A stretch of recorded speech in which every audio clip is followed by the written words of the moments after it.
want to bring your attention to one more thing on page 7. On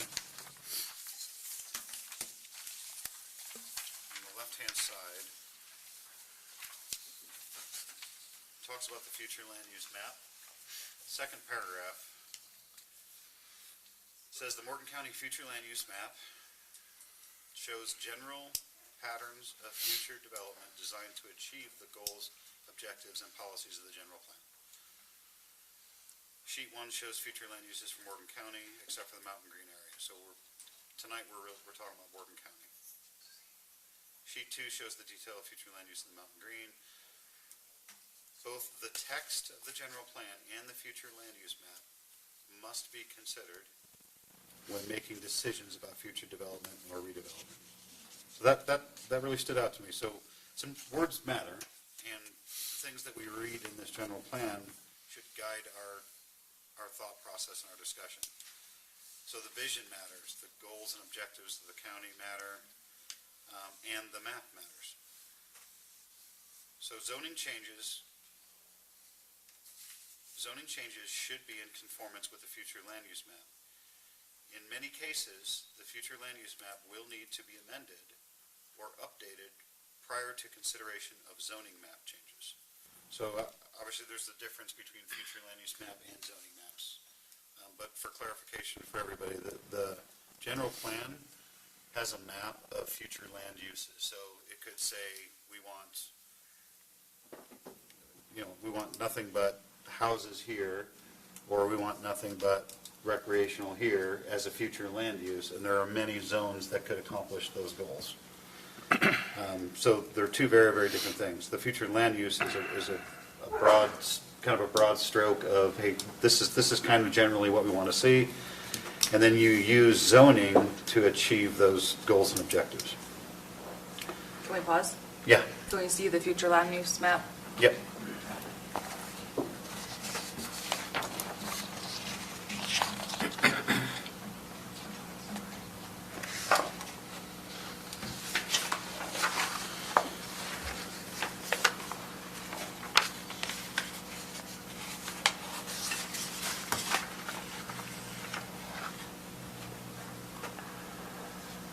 Can you go to the key? I got a better map. Okay. Let me finish reading this while you're pulling this up. So it says, in many cases, the future land use map will need to be amended or updated prior to consideration of zoning map changes. This approach to guiding future development will provide flexibility to create innovative development projects that align with Morgan County's vision and policies while achieving important general plan goals and objectives. So the reason I highlighted that on my page was because we're being asked, should we amend the general plan? And the general plan itself says to achieve the policy goals and objectives, you should amend the general plan. So we've got to really look at, well, what are the goals and objectives in the vision? We have to really understand that.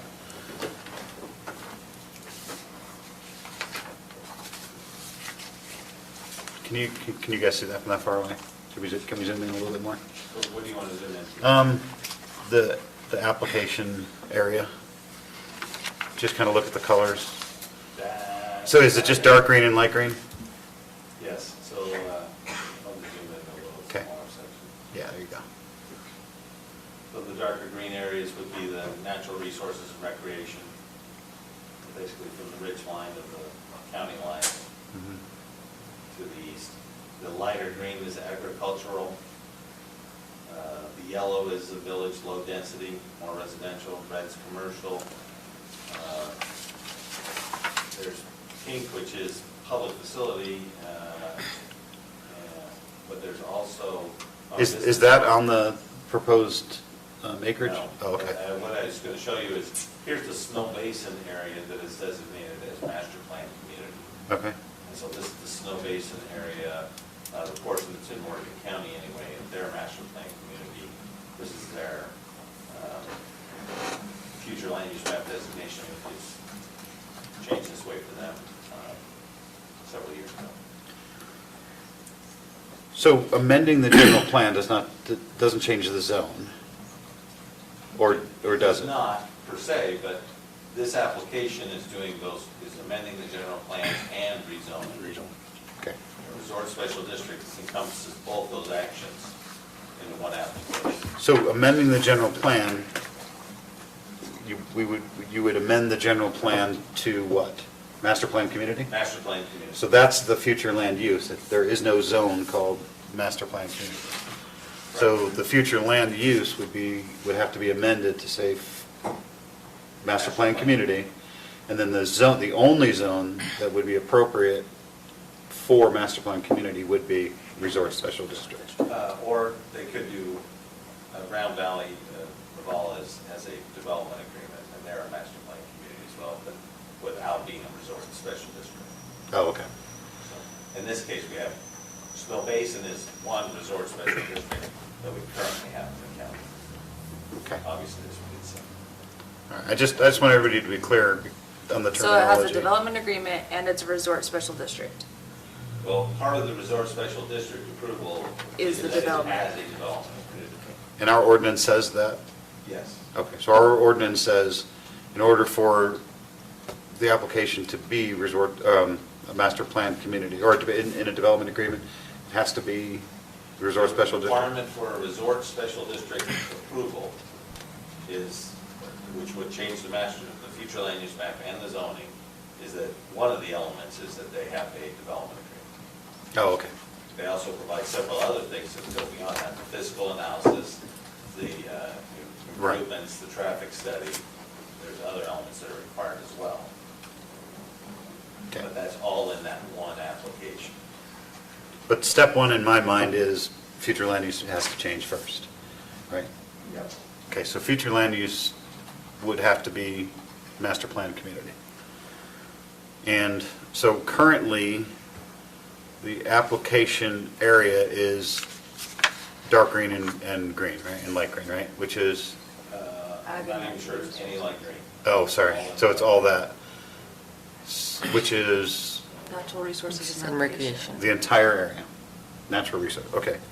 So let's look at, on page 7, in the upper right, second paragraph.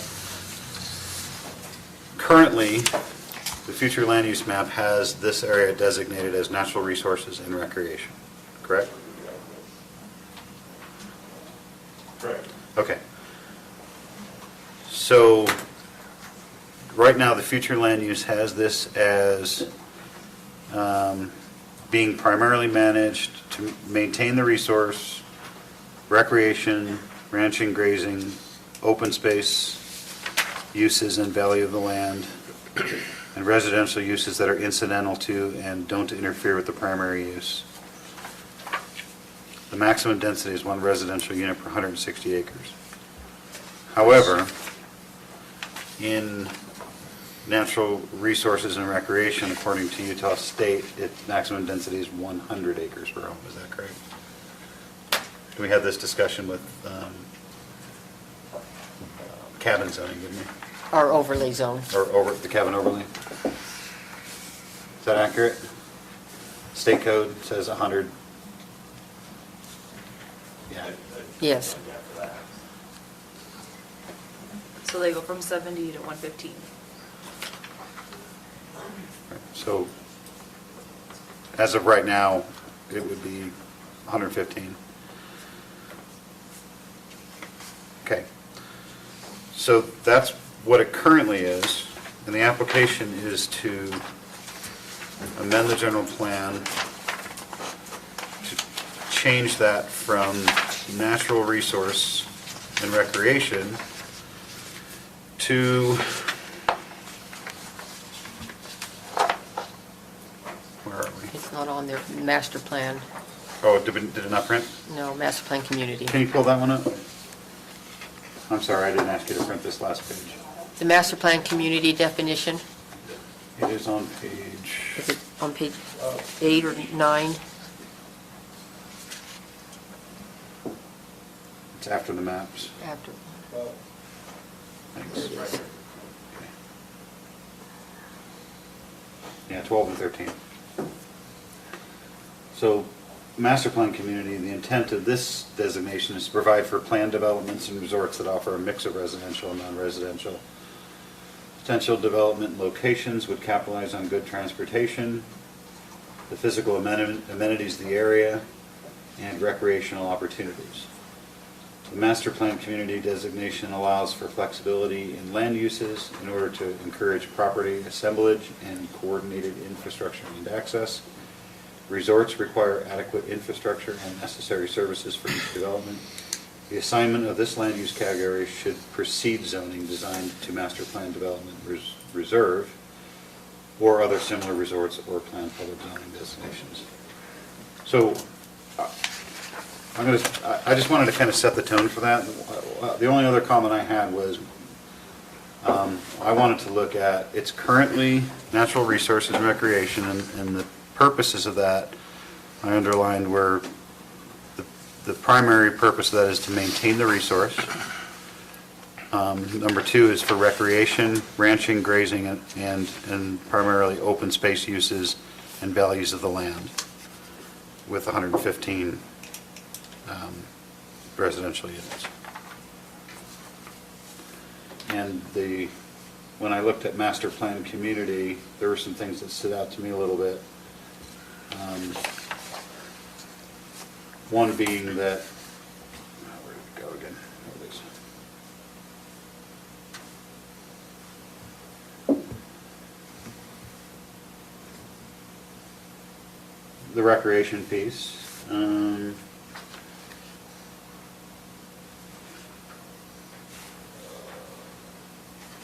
Well, no, it wasn't in there, but the other thing that stood out to me was one of our primary goals and objectives for the county, and we did print those, was to what?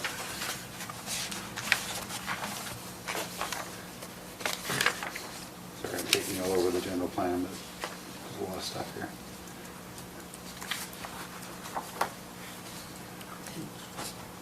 4 and 5. Yeah, page 4 and 5. There's only 2 objectives in our general plan.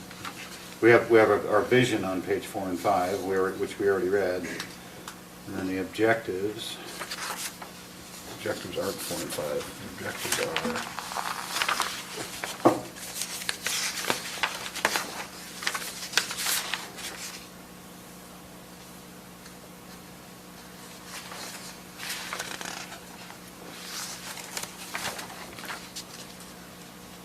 We have land use strategic objectives, but we only, where is it, Lance? Objective 1 and excuse me. Goal 1 Great. on page 14. Oh, is that far back? Goals and objectives.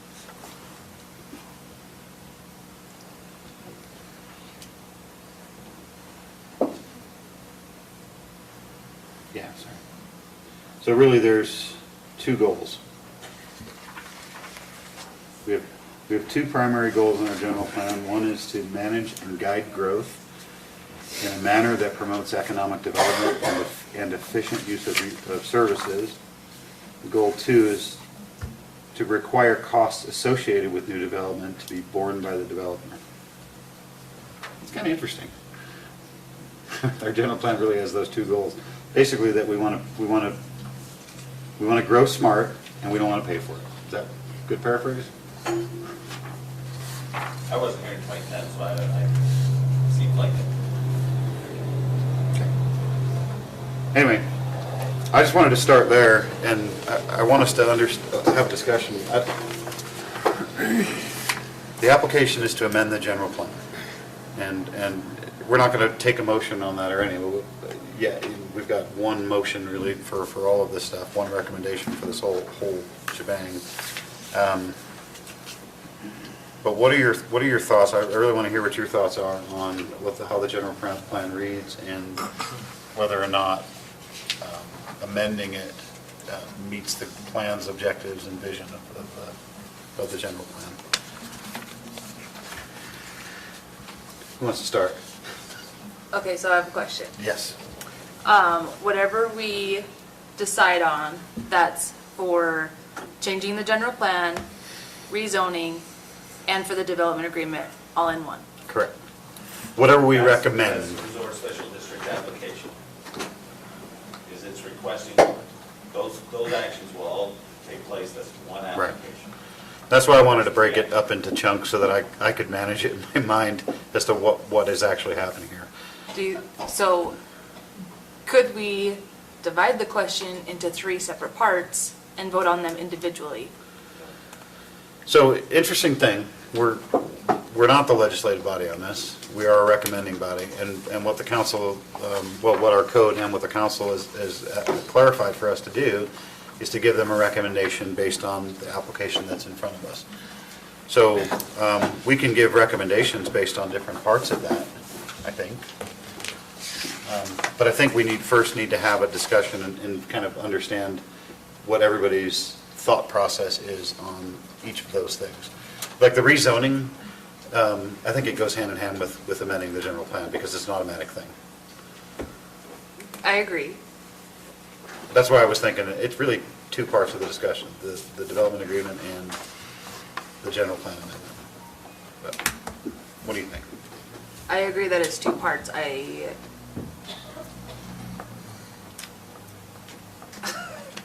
I think the development agreement, there's a lot to go over, Yeah, and so I don't think we should make a decision until we comb through every single line. Whether that's done today, which it won't be, or it takes multiple meetings, but like I think that because this is such a large amount of property and kind of something totally different in Morgan County, we need to go through this every line. right. So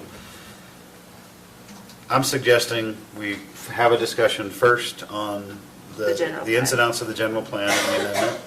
And then I agree, and then we move on to the development agreement and we start going through those. Okay. I would suggest idea by idea, because there's 496 pages. And we've had an ample opportunity to go through that stuff. I think we've gone back and forth and made some revisions with staff, and they've redlined it in the last staff report. So there's a lot of things that are not land use related that we don't need to make a recommendation on, unless, of course, you find something that's wrong like the council asked us to do. Okay. But in my mind, at least, we know, hey, let's just talk about this general plan thing and see if this fits. And then we'll talk about the details of the development. Fair? Okay. Only thing I struggle with is separating the 2 of them. And that, because it's all going together, so, if you're not wanting to change the future land, then it's dead in the water, basically. So if their development agreement don't fit the general plan, and we don't want to change it, then I guess that's where I see Okay. talking about the future land and separating it is just spending more time trying to decide. Because if we feel that this is what Morgan County needs, then it's going to change the future land. So I think your discussion revolves a lot around that development agreement. Does it fit our general plan?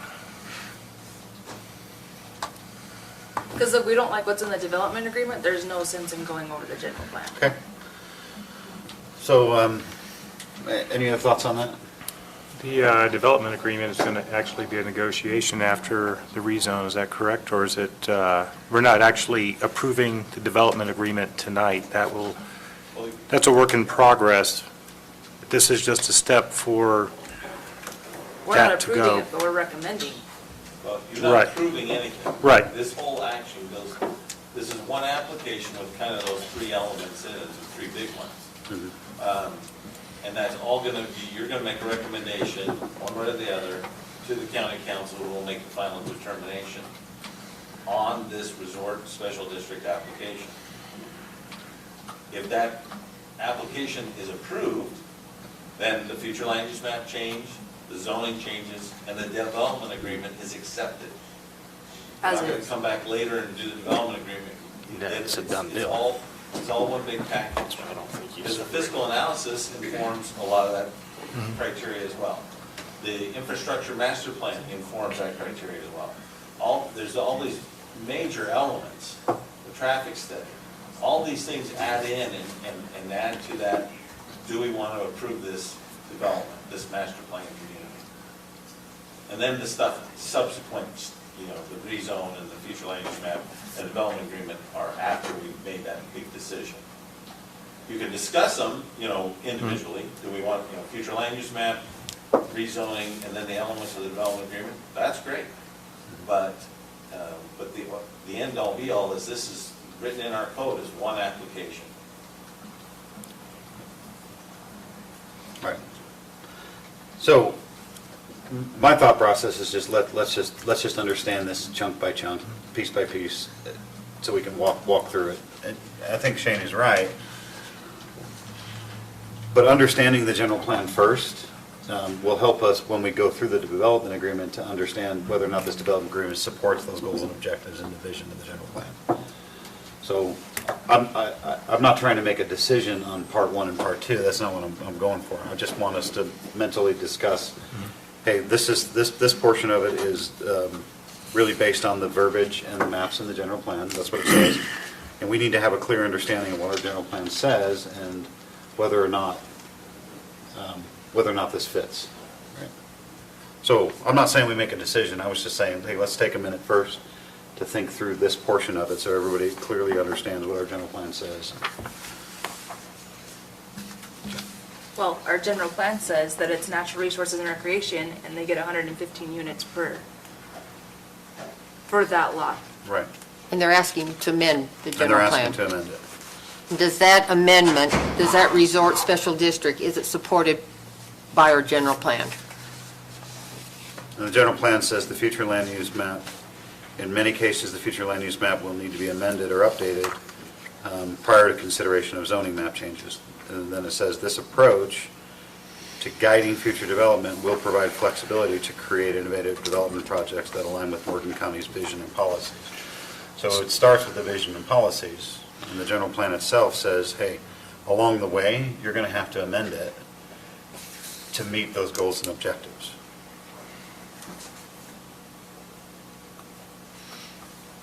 Or does a resort and recreation fit with the vision and goals of our county, according to our general plan? So I think if you go through the vision statements, there's 6 of them. And if you wanted to go through each one and break it out to, does it fit, does it not? But I struggle, that's the vision, so where are you coming up with your objectives and goals? Because to me, they're different in a sense. I don't see them, in my mind, as I read the vision statement, it doesn't fit the vision that people have for Morgan County. Okay. Which part? Well, you have more, the vision statements on page 4 and 5. And maybe I don't read it right, the interpretation of it. But as I read through it, I only find maybe one of them really that moves towards changing that to that district, where most of them are staying towards leaving it the way it is, maintaining the rural part, the open space. There's still recreation involved with it. So that's why I'm struggling here with this direction, how we're wanting to go, because if I read the vision statement, to me, it don't fit what this is saying. That's part of our discussion. I just want to make sure that everybody has a chance to think through all of these things so that by the time we walk through the development agreement, we'll have a clear understanding of what the vision and the objectives that we're trying to meet are. Well, the development as written, I would say no. But if we were to make changes, maybe then I would be a maybe. So that's why I think, I don't know. Like what's in the development agreement is what's going to tell me if these 6 vision things are actually being accomplished. Okay? So let's keep these in mind. Number 1, as a vision,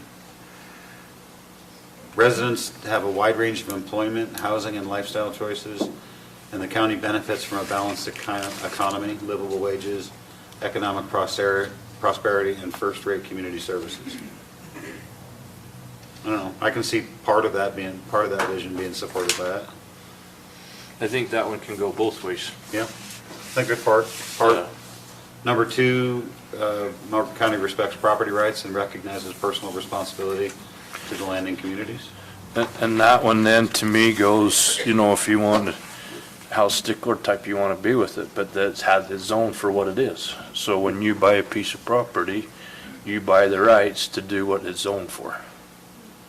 What's it currently zoned? MU 160? MU, F1. Mostly F1. F1. Mostly And F1, MU1, and some some MU1. so I mean, you can argue that one back and forth, but it's zoned for it when you bought the property, knowing what it is.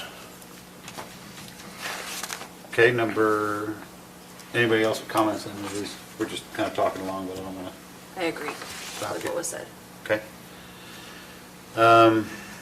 Number 3, Morgan County values its distinctive natural landscapes for their beauty, solitude, recreational opportunities, and natural resources, and will work to ensure their long-range conservation and preservation. I'll comment on this first, that this preserves 75 to 80% of it. But it would be preserved anyway because it's zoned MU 160 and F1. Yeah, I'm just saying, does the application meet that objective? That's kind of my filter.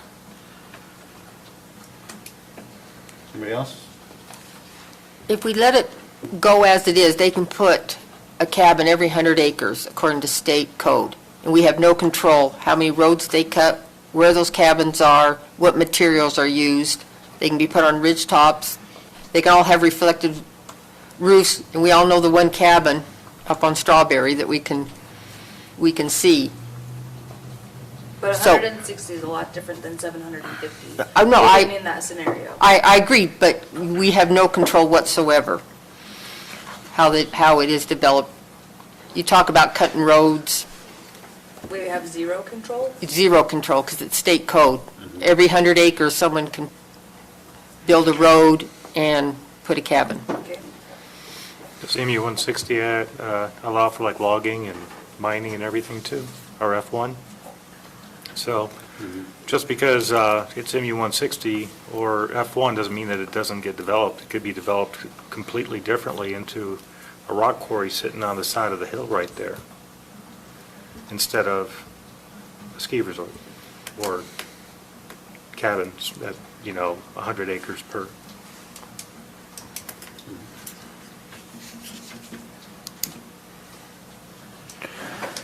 I think the only way that you make this happen is if you change it to the resort special district.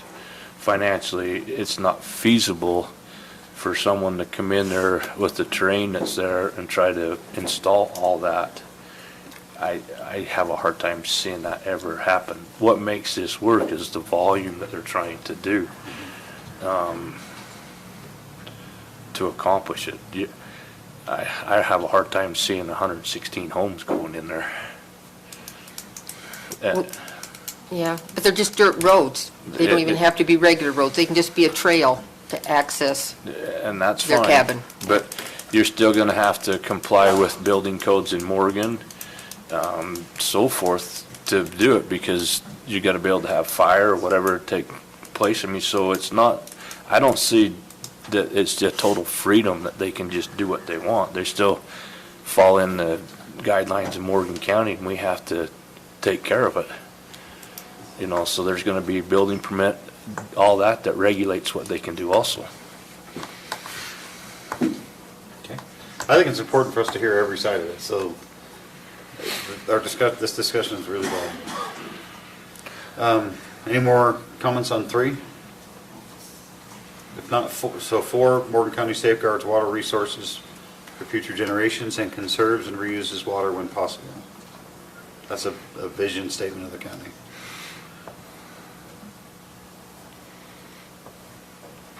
I'll comment, I shouldn't, but I don't. You know, you should. Nope. And I'm not saying one way or the other with what I'm thinking. I just, all the things that's gone through my mind, and as people have talked to me, expressing concerns and so forth. And I feel that's who we represent, the citizens of Morgan County. I see this one as almost in a sense as a matter of opinion, because with what they're wanting to do, making the snow, that they're said that in a way it's going to create more water. Some people are arguing that it's costing water to make it. That one, I think that one comes down to someone's opinion of what they're doing. I personally think that one probably is not going to affect Morgan, in my opinion. I could be wrong, if it went through. But I think that one comes down to a lot of what people's opinion and what they see. Water's a hard thing because it runs underground and nobody really knows.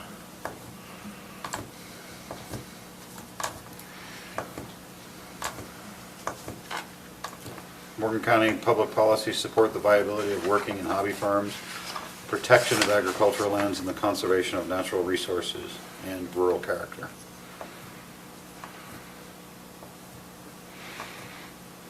So I see, there's aspects of that that's supported. Protection of natural resources, in the sense that there's quite a bit of land that's being preserved in this, in open space. Any thoughts on that? I think that could go either way as well. Like, they're gonna have a huge disruption to the natural resources that are there and all the habitats and stuff like that. And it doesn't just affect that, it goes all the way down the hill. Like, there will be a ripple effect. Any other thoughts on any of these things? Just trying to review them before we get to the development agreement, that's all. Right now, we're just talking about land use of the general plan, but general plan also addresses economic development. So Second, this- But that's where you get down almost to the next one. So that's why I say you go through these visions, where does it fit with it? Because in my mind, it doesn't fit with number 5. I think it changes multiple things of that. Okay, so, Debbie's right, there's objectives, there's the vision, there's goals and objectives. So the general plan says that we need to consider all of those. And I think, Gary, that's where you're going to get more into your development agreement. Does the development agreement they're proposing fit in with the Right. vision and the objectives? But without reading this, and all of us being on the same page, I don't think we can move on to the development agreement until we understand what our vision, goals, and objectives are. Is that fair? Yeah. Do you know what they are? I don't until, I need them in front of me. But even that, I still think, you're reading through these with visions and you're having different opinions and feelings of what they say. That's what I think. You can find what you're looking for in these documents, you always have. General plan talks out of both sides of his mouth on a lot of things. So you can find what you're looking for. Yeah. They're also citizens of the community, because people buy and sell. We're trying to regulate what goes in, which is what the planning commission is involved in. When you start looking at this document, the general plan, I've read it probably as much as anyone, and I'm not an expert on it, but you can find what you want in it. It talks out of both sides. Okay. Let's just read through, finish it with number 6. Morgan County accommodates growth responsibly by integrating new development in a way that is respectful of the environment, supports county values, which aren't outlined, considers long-term sustainability and uses available infrastructure. To help achieve this goal, the county strongly recommends that growth occur within or adjacent to corporate limits and villages, or be located within master plan communities. So there you go. Okay, I just wanted everybody to be familiar with what the general plan tells us to do, what we can and can't do. have some understanding of what the vision and goals are, and I understand that it seems to talk out of both sides of his mouth, I get that, but it also gives us vision, goals, and objectives that should be supported by these applications. So I think it's important for us to know what those are. Again, there's that vision statement, and then there's really just those two goals. Right? Grow responsibly and to support the economic development.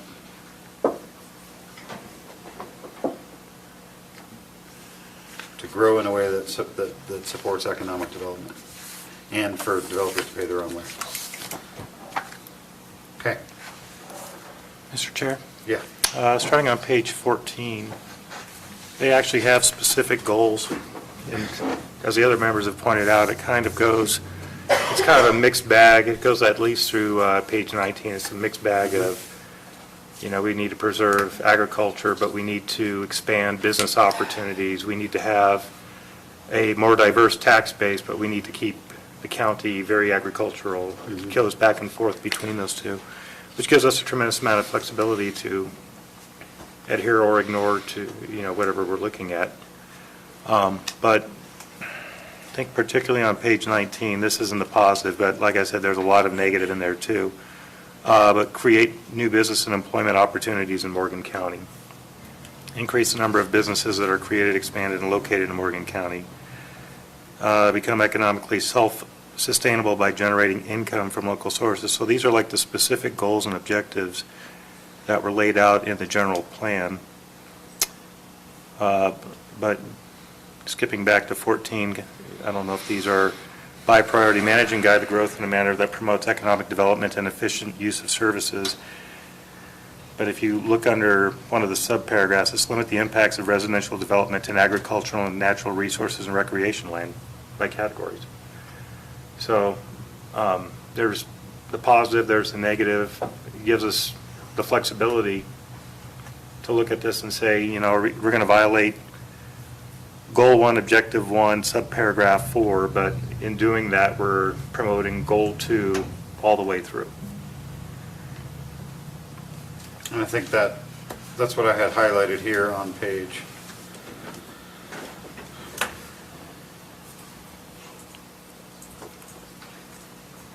It's just longer than the bottom. Page 7.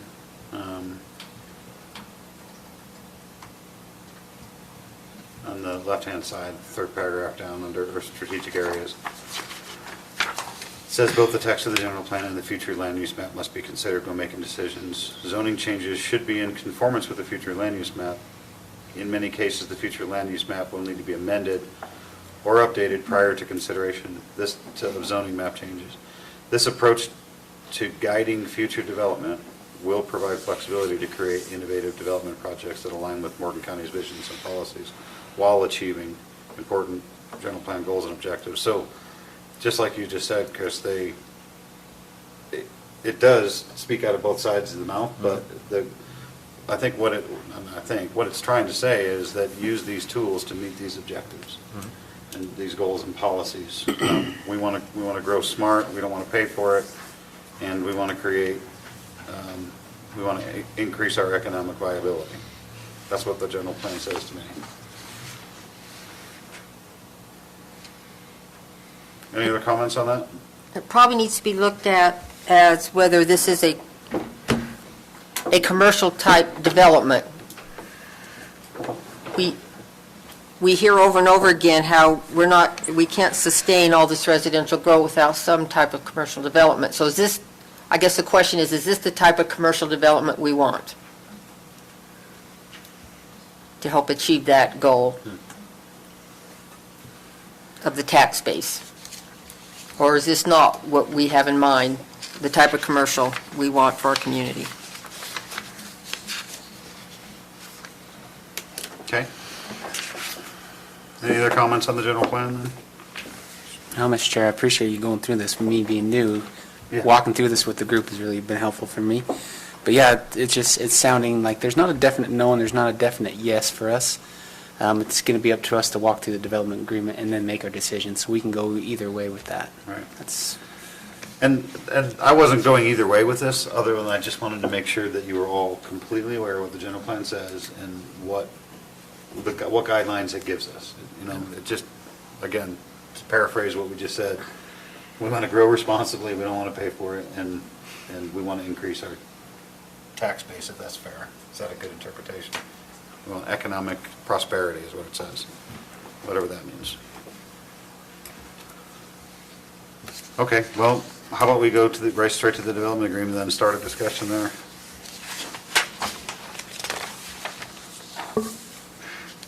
Start on page 300? No. Gary? Yeah, You did receive from we received some revisions. right.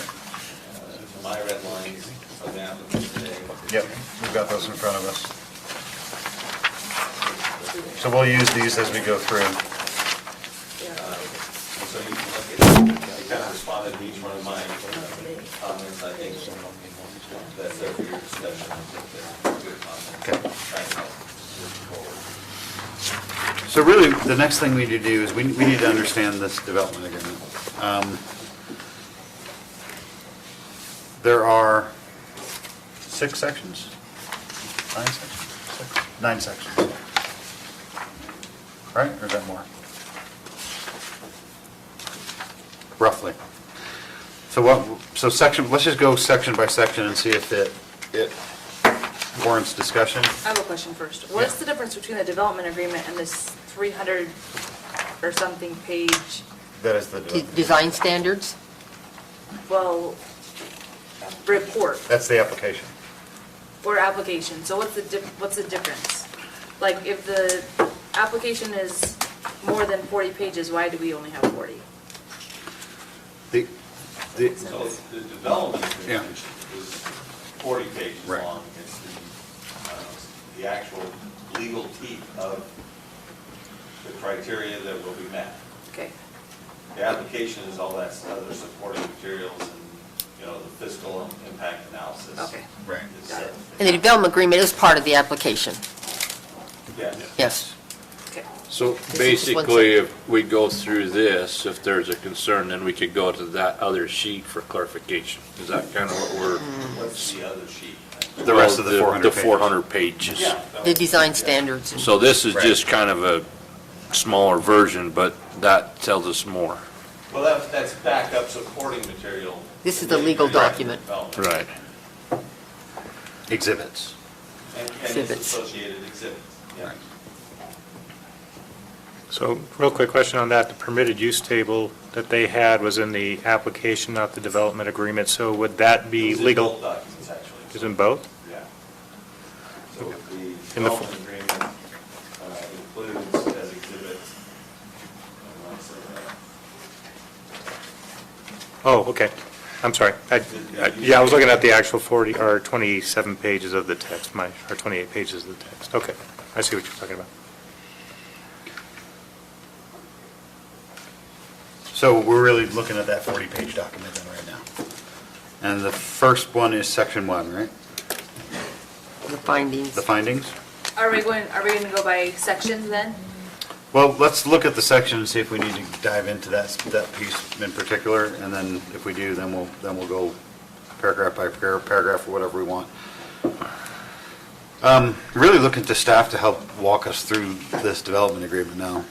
So for section 1 findings, I'm looking at your copy that's marked up in red from our packet from the 27th of June.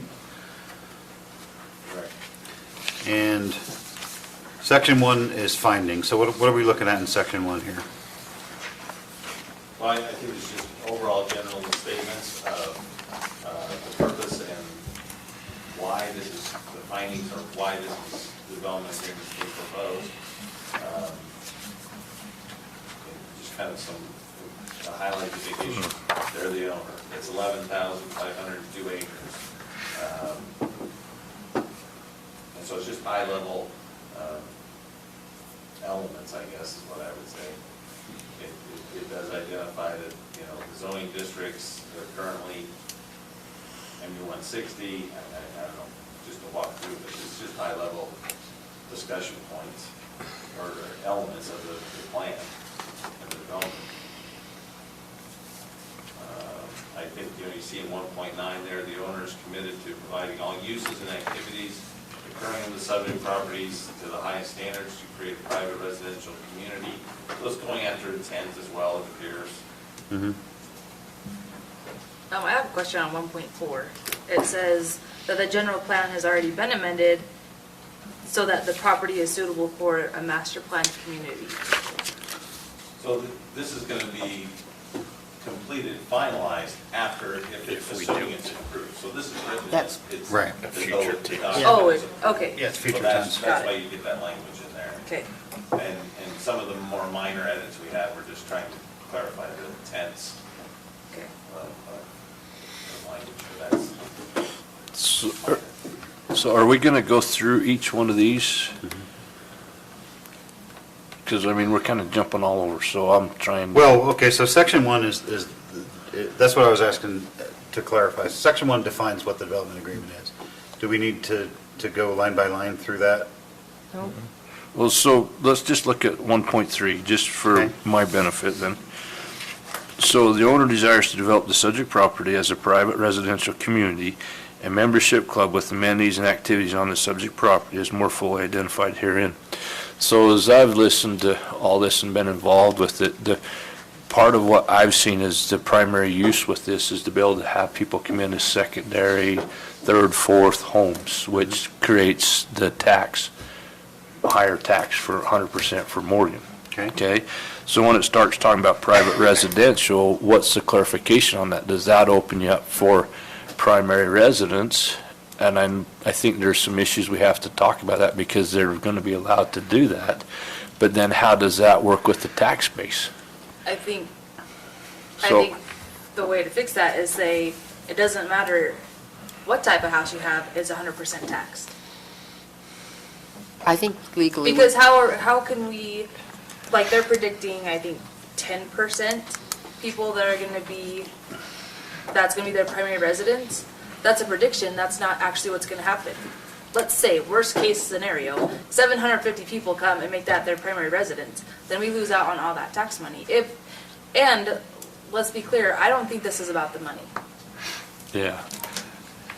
I agree. I think that's just an element involved with it, to benefit Morgan County in the end if everything goes through with it. But I'm concerned with, and I don't understand this language. Well, we're in the legal weeds, and I don't know if we even need to be there, because we don't know what we're doing legally. But my concern, Debbie, is then we need to have someone legally helping us, guide us, so that we do the best thing for Morgan County, whether it passes or it don't. But when I read that, what does that actually mean? So did, Well, I mean, what it's saying is that the subject property is just stating what the property is going to be used for. And the application is really clear that this is going to be a private residential community, 750 dwelling units. And that's what they're about, that's what they're proposing. And I don't think there's anything more being read into this statement than that. Okay. you redlined some things.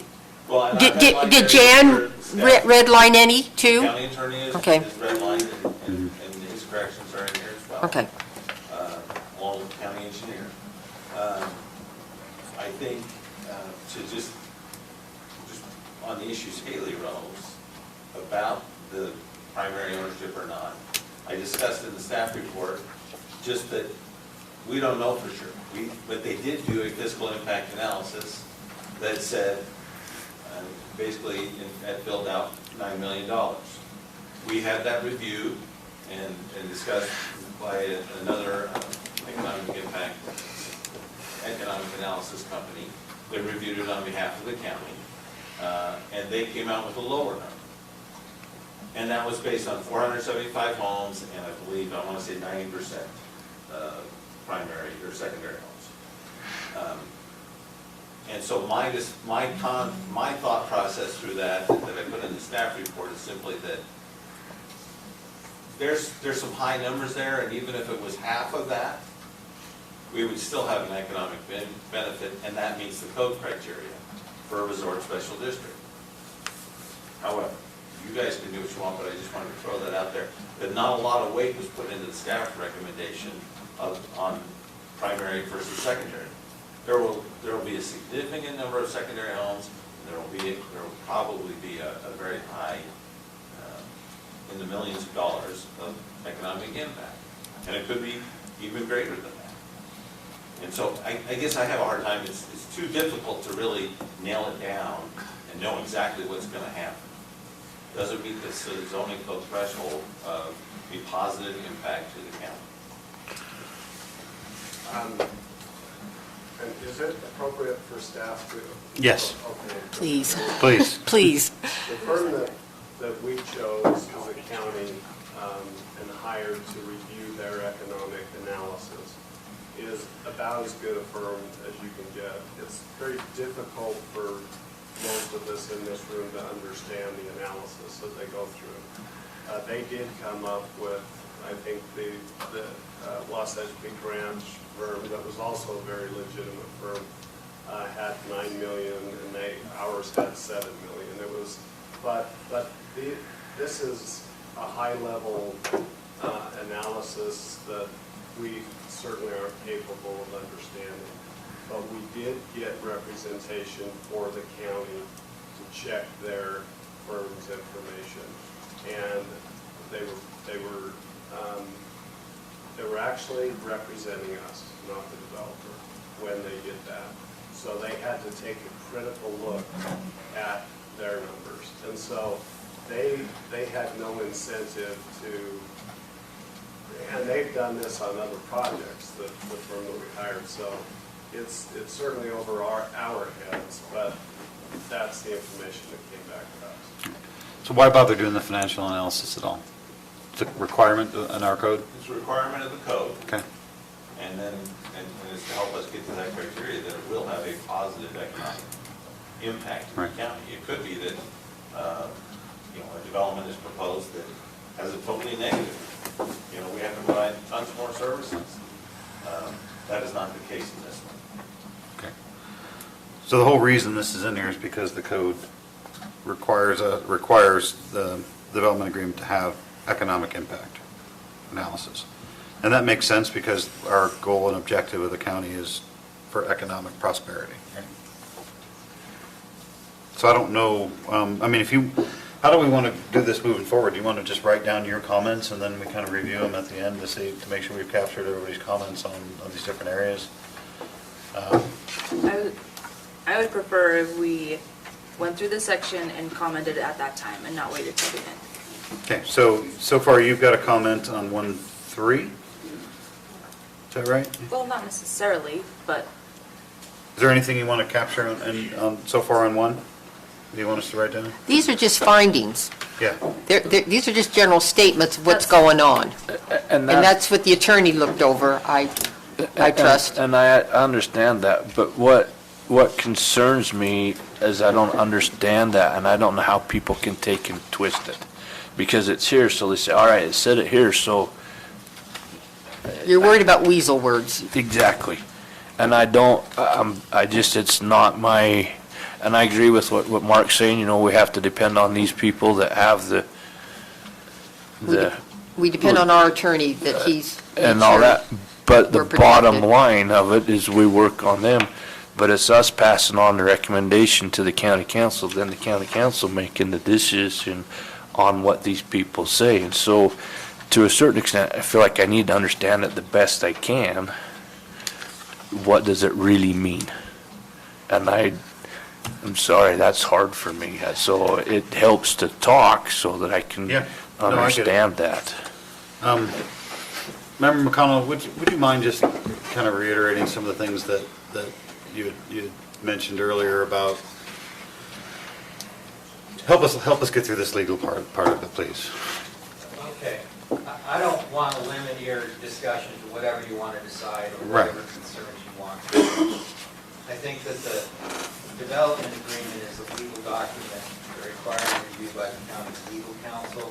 It will be considered evaluated by the county council. And I think we would appreciate every recommendation or statement of concern that you have. But I don't know that, for example, you were talking about section 1.3, that is an expression of the desire of the developer. So that's what they desire to do. I don't know that you need to be concerned about what that desire is. So that section, I don't know that you have a particular comment on, but if there are ones that you have concerns about, then express the concerns.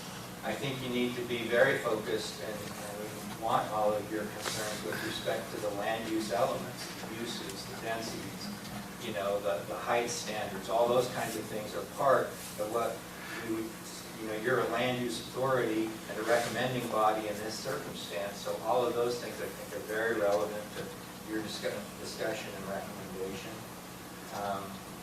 I don't know, and if you have a question about a particular paragraph, then you can raise it and discuss it amongst yourself. I don't know if you want to read through every sentence in order to come up with the questions. Hopefully you have them, you know, what you want to talk about, but whatever you need to do in order to get through it.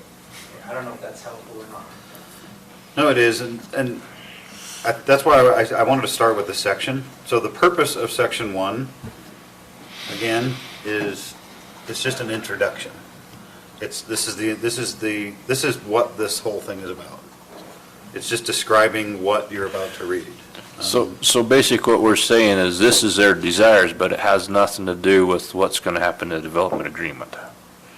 No. So section 1.3 was a statement of the desires. The findings are simply saying the county council would find that these elements have been satisfied. They're kind of statements of factual things that the county council will find in order to enter into this agreement.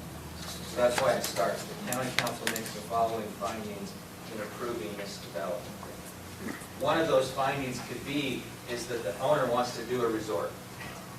Because that's what the owners told us. They want to do a resort. It's just a statement of fact. And we would find that fact.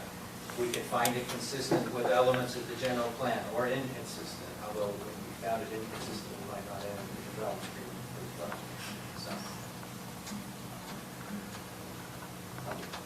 So. Does that help with section 1? I'm working on it. Okay, no, and I respect that, and I'm trying to get everybody to kind of understand, and I'm certainly not trying to rush you through this, but there's elements in here that we really need to focus on. And item number 1 is help me if I'm wrong, but item number 1 is just, like you said, a statement. These are the findings. That the applicant wants to do this. But those things would have to be accurate before you enter into the development agreement.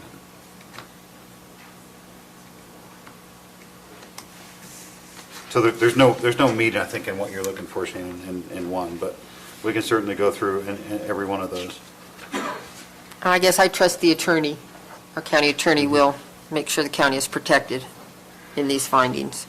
But if you believe any of the factual statements in those findings are inaccurate, you can point them out. Right?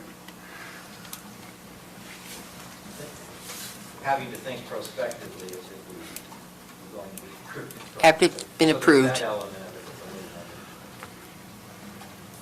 we're looking at. What's it going to take for us to get through this? Do you want to go line by line, idea by idea? Well, I think this is big enough, and it could have either a positive or it could have a negative impact on Morgan County forever, that it's well worth taking some time to get through it, is to push through it, and then regret our decision one way or the other. Okay. Then let's- I think it's just, in my opinion, it's too big of a thing just to, we need to be comfortable with our decision. Okay, I understand that, but we have had 3 months to go through this, so I would hope that we would have questions ahead of time. So let's start with 1.1. Is this accurate? Anybody have any questions with item number 1?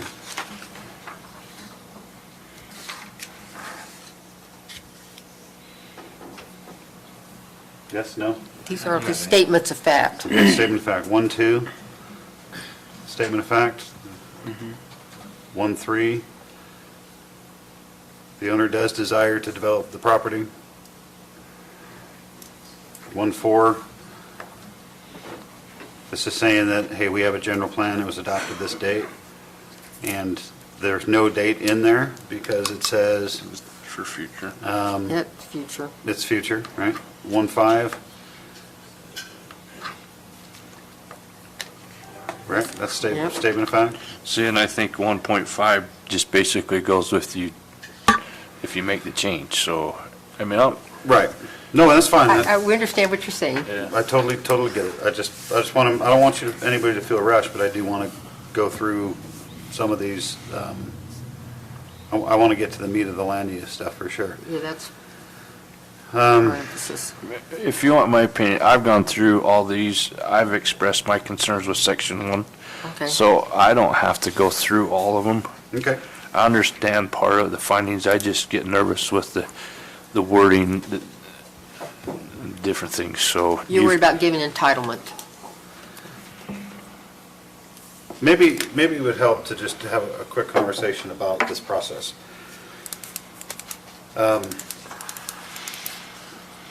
We're making a recommendation based on this entire application, then what happens? We've been tasked by code to make a recommendation on an entire application. What happens to the application after that? Goes to the county council for their review. Okay? And, Then they will make a decision and approve or deny it. okay, And it is, county council, including our county attorney, well, no, the county council makes a decision, they're the legislative body. right, But they have the, just like you guys, you have the recommendation of the county attorney, the county planner, the engineer, the traffic engineers, the physical economic analysis. So you have all that put in there. You also have, the other outside comments and questions, issues. But then they make the final determination and either approve or deny the application, which includes this development agreement and its associated exhibits and whatnot. So it is important, Shane, for us to go through and understand each one of these things. So if you've reviewed number 1, has everybody else reviewed number 1, and do they have any questions on section 1? I don't, not on the 1 or the 2. Over here? They're just general I'm good. statements. Okay. So should we go on to section 2? Yes, no? That's fine. Okay. So section 2 is purposes. So if passed, 2.1, so if we pass it, that means we want a private residential community. Right, this is what this is saying in the development Yeah. agreement. If this, assume that this development agreement is future state.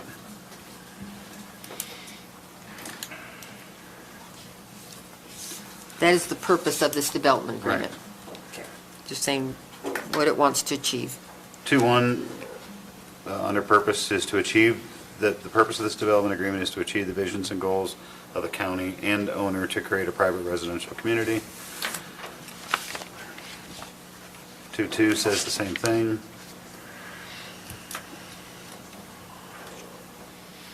2.3.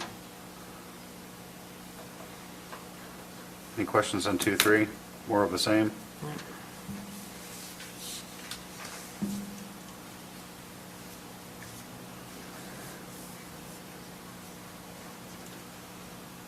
Okay. 2.4. Yeah, so what certain confidences mean?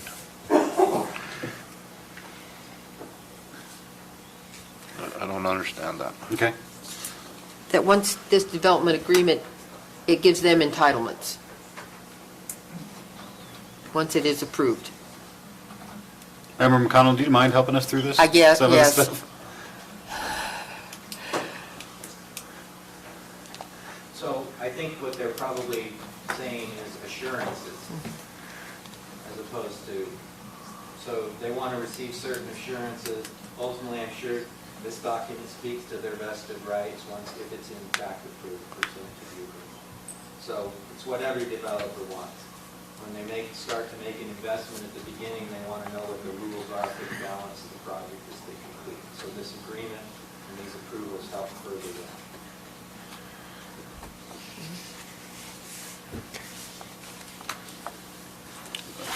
2.5, and stop me if you want to make comments on any of these, so we can capture them and write them down or whatever. 2.5, to establish clarity related to the development standards. So again, purposes of this development agreement. This development agreement identifies the responsibilities of the county and the owner related to land use applications for the subject property. Any questions on that? 2.7, purpose is to promote regular communication and coordination and to facilitate efficient decision-making by the county and the owner on various matters related to the subject property and to achieve the goals and visions of the county and the owner. Kind of implies an ongoing relationship, right? 2.8, to facilitate communication and coordination with local, state, and federal agencies.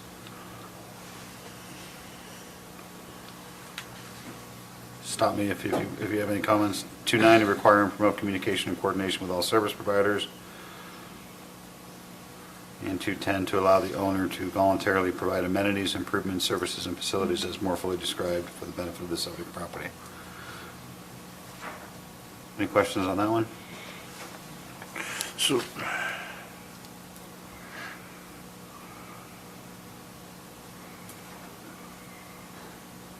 So when we talk about service providers, are we talking about like Rocky Mountain, all that type of stuff? Or exactly what is that? Sure, yeah, that would be any service provider that would go into power, natural gas, water, sewer. Which is saying that they would do it, that the county. They are the providers for those. Yeah. So like for their well, their, all that type of stuff, that would be their responsibility. Yeah. So that section again is saying the purpose of this development agreement is to allow the owner to voluntarily provide amenities and improvements.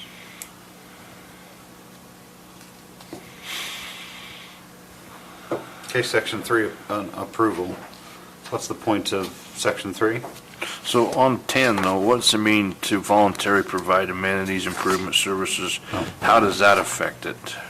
If I may, Yeah. I think what they're talking about is their sewer, their water, storm drain. The golf course, Yeah. their That's my amenities. opinion, Shane. I think that's what they're talking about.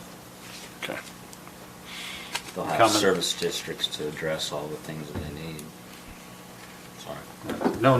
That's perfect. So if I read this right, section 2 is just again outlining, hey, the purpose of this agreement is to do all these things, and 10 is, the last purpose is to allow them to voluntarily make improvements for sewer, water, and power. They're going to take care of it. They're gonna take care of it, right? Anything more on that? Okay, so, section 3 approval. Any comments on this, Lance? Upon receipt and full consideration of the planning commission's recommendation on the zoning district.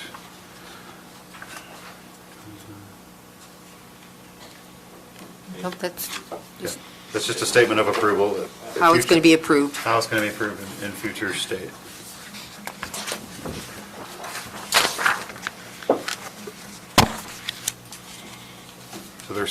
So they're saying, when they get our full consideration and recommendation,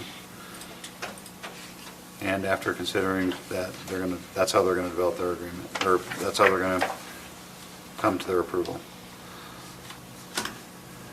Okay. Section 4.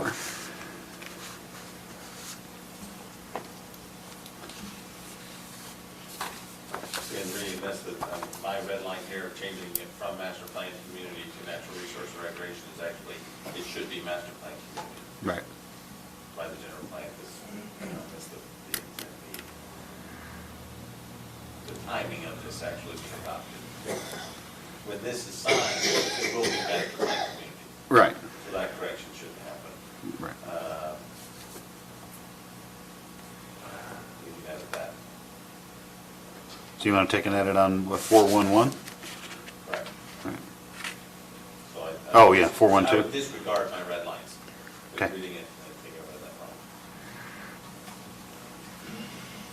that wrong.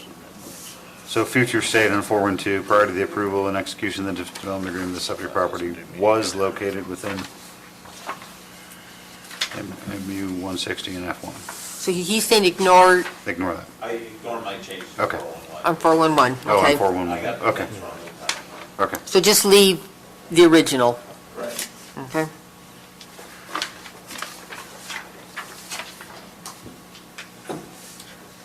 Okay, 412, that's okay, right?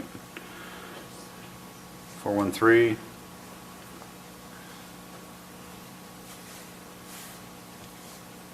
I had a question on 413. yeah, I may, it says the agreement unless changed by the affirmative action of the county council complying with the terms of this development agreement and procedural notice and requirements of Utah law. So an affirmative action by the county council, what is the definition of that? Does that mean they meet, they all agree, or a majority of them agree? Well, that would be an approval from the county council. And that's your definition of an affirmative action, right? Correct. Okay, thank you. anyone else on 413? 414, Yeah, I have 414, okay, what do you got? just need some clarification.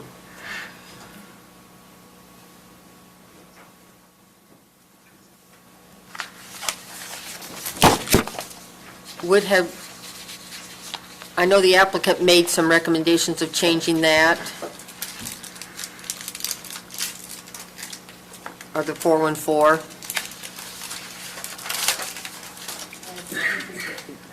This is where, this is where, Yeah. what are you recommending? So should the development agreement be silent on a topic, not contradict?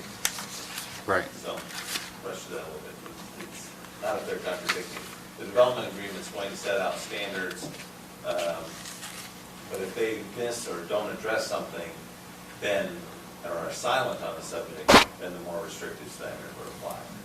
But the easy example is they've set out height limits, so that will be the new height limits. It won't be the more restrictive of our existing zoning and the development agreement. The development agreement sets a new height limit, that'll be the standard. If they didn't set a height limit, then our standard would apply. okay. But So, again, I mean, that's just.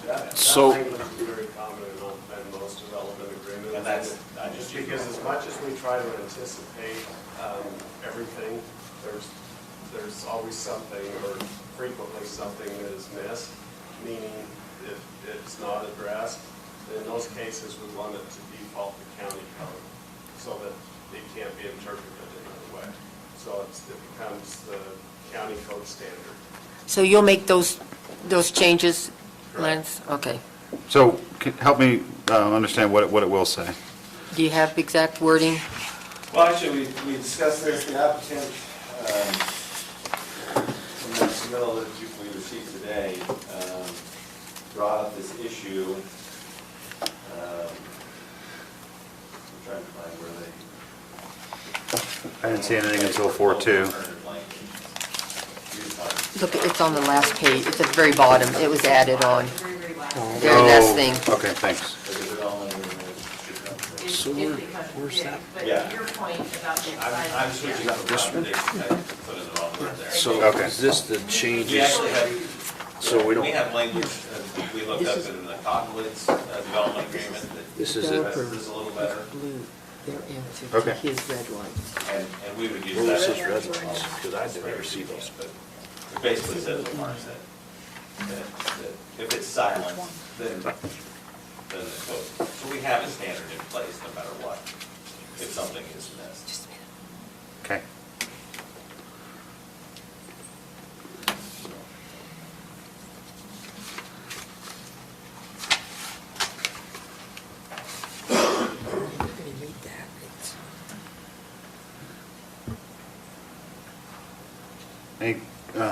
Any questions on 414 discussion? Just a second. Yep. So we're saying that in that scenario, the planning director is the authority for the county, right? With the council looking over their shoulder, I guess. Yeah, it would be, and the planning director would be the enforcer for the development agreement, right? So if there are questions brought up, it's taken to Lance? Or in this staff would case? be. So in land use reviews, when we would review an application for a subdivision or even a building permit, we look at the development agreement and we compare what is recommended in the development agreement. If it's not in there, then we default to the county code. So we do land use reviews on every application that they will submit for the development. We would go through those documents in order to make sure that they're complying with all of those things, and if they don't, then we revert to our county. If they don't, not if they don't meet that, I shouldn't say that. If it doesn't state it in the development agreement, then we would revert to the county. That was my question, who is the county rep? It's Lance, you, Mark, Yeah. the councilman who are over. Right. So when a subdivision application comes in, we review it according to the documents for that development, and it goes through fire, it goes through our whole process for that subdivision to be approved.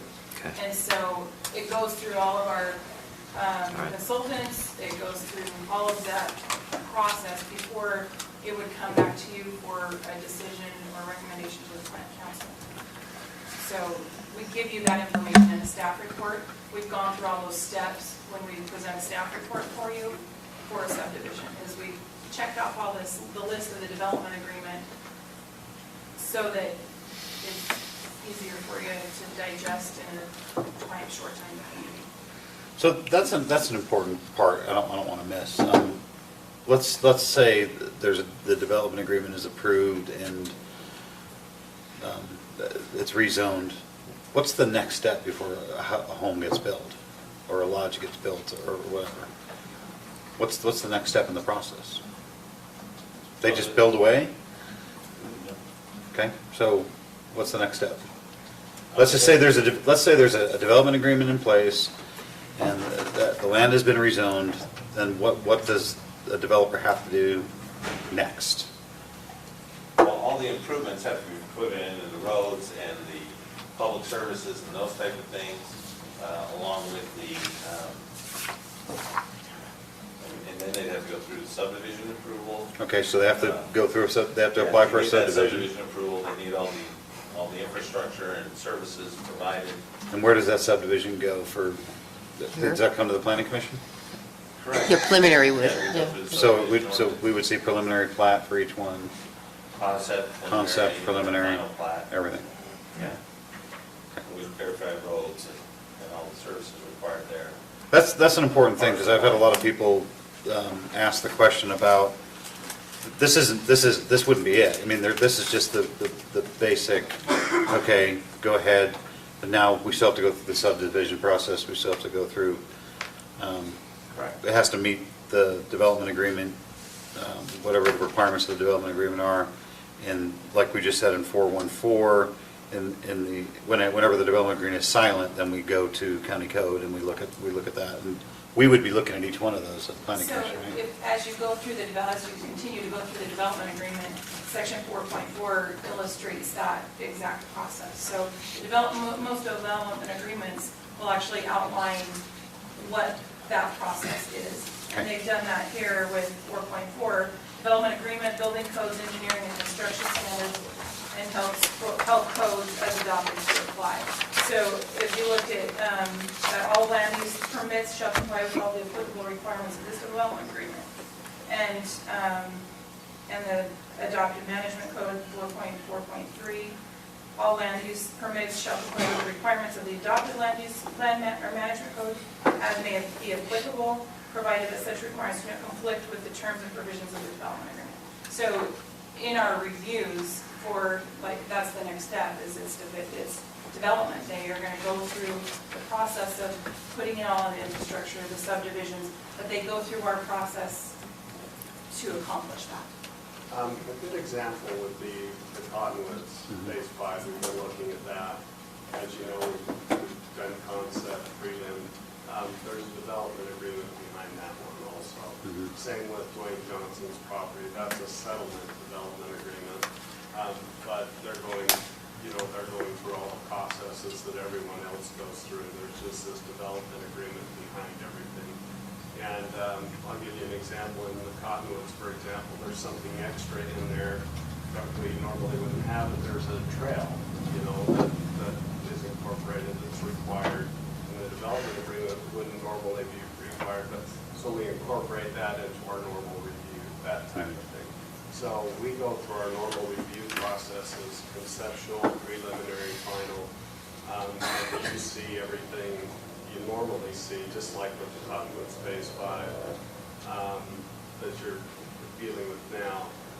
But there's that development agreement behind that you need to check and make sure. And same with the Round Valley property, it has a development agreement on it as well. Yet we're going through the subdivision process. What's that subdivision called?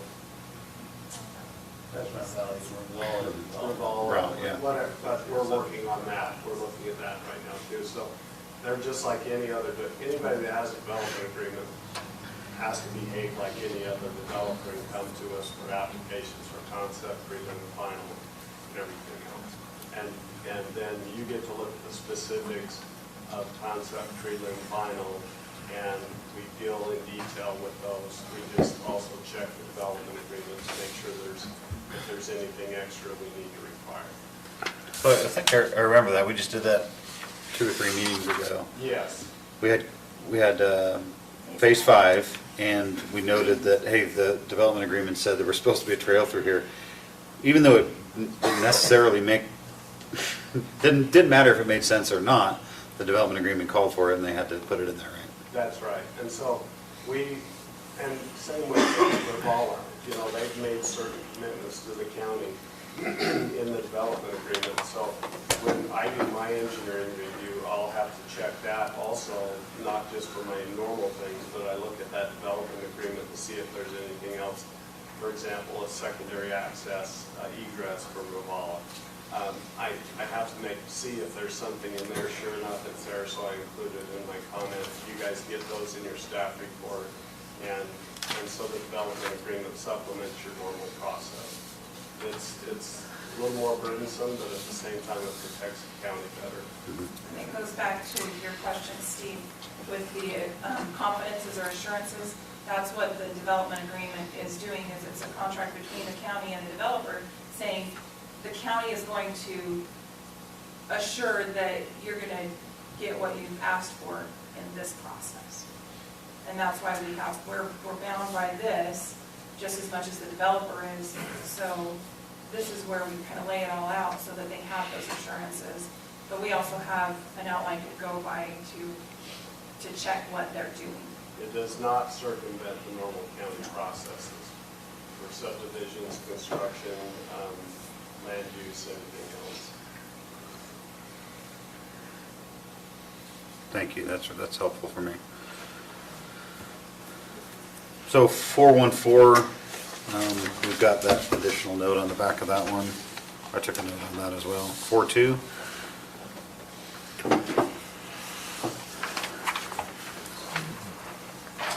Or are you just going to start? 424, when you get to 424. Okay, anything with but- 421? I do with 3. Okay, anybody else? And I'm reading what they've come back with, and don't understand. I have a concern on maximum square footage limitation on the floor. Okay. I don't know help me if that's something that we want to totally give control, that they can do any size of floor up there they want. Do we need to have a limitation on that? But there's this note here also, and I'm not sure what it means, that this type of housing will not exceed 50 RDUs. What's RDUs? Is that residential dwelling units? Uh-huh.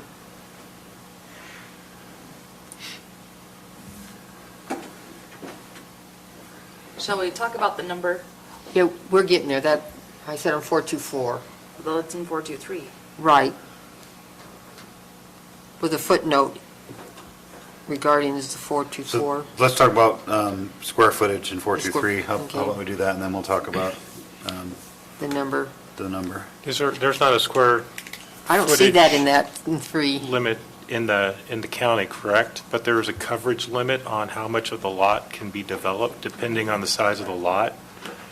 Would it make more sense to do a coverage limitation versus a square foot limitation? Could be another way to get at the mass of the structure. Go back to coverage. You could also just have a very large lot. That's what we do now. I think the larger lots, The though, problem you got is have a larger lower lots, so the percentage of percentage- coverage that are allowed on them. Well, then you should Depending on the zone, adjust the size of percentage lot. lot coverage by the acreage of the lot. Well, so if we made it modeled after like, yeah, if we modeled it after like RR1 and RR5, because the smaller lots are like 35%, but the larger lots go down. Yeah. I mean, it would just be a question of, is that something we want to require? Is that an issue that we, on a residential dwelling unit, are we concerned about how large the structure is? I would say protect the footprint of the environment as best you could.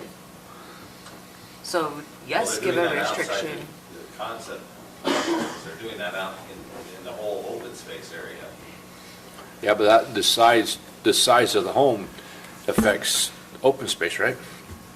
No, None of no. that's counted in the open space, so, I mean, that would be the open space in the subdivision, or in the concept areas, but the open space area is there. Is outside of those. Well, in lieu of like trying to designate a maximum square footage, which seems pretty arbitrary because we don't have anything in our code otherwise, if we made it mirror the code for coverage versus square footage, it's the same way of achieving, I think, what we want, and it's not arbitrary.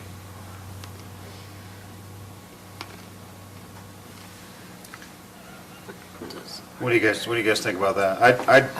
I don't like that there's no limit, but I don't know the best way forward. I think that makes sense, because we have something consistent in our code with, what are we trying to achieve, I guess would be the question. Well, I just think you have to be really careful with this, because the development agreement is the binding contract between them and the county. And so whatever you pass is what they're allowed to do. So if there's no limitation, then that's fine, that's what they get, you know. So I'm just here, Do what's, you have a recommendation? I don't, because I don't know how it works. I just don't like sometimes when there's no limitation, then, you know, it's free to the world. 5,000 square feet per level. I don't know. I don't know that we can set an arbitrary thing. I said, I don't know, how do we even, We don't require that anywhere else in the county, that's Yeah. the problem. Then I would say do a coverage one. Yeah. Yeah, I think you have to I agree stay with that. in compliant with what the county does. You can't ask them to do something that's not the same, you know, but I just wondering, is that an area that we need to address?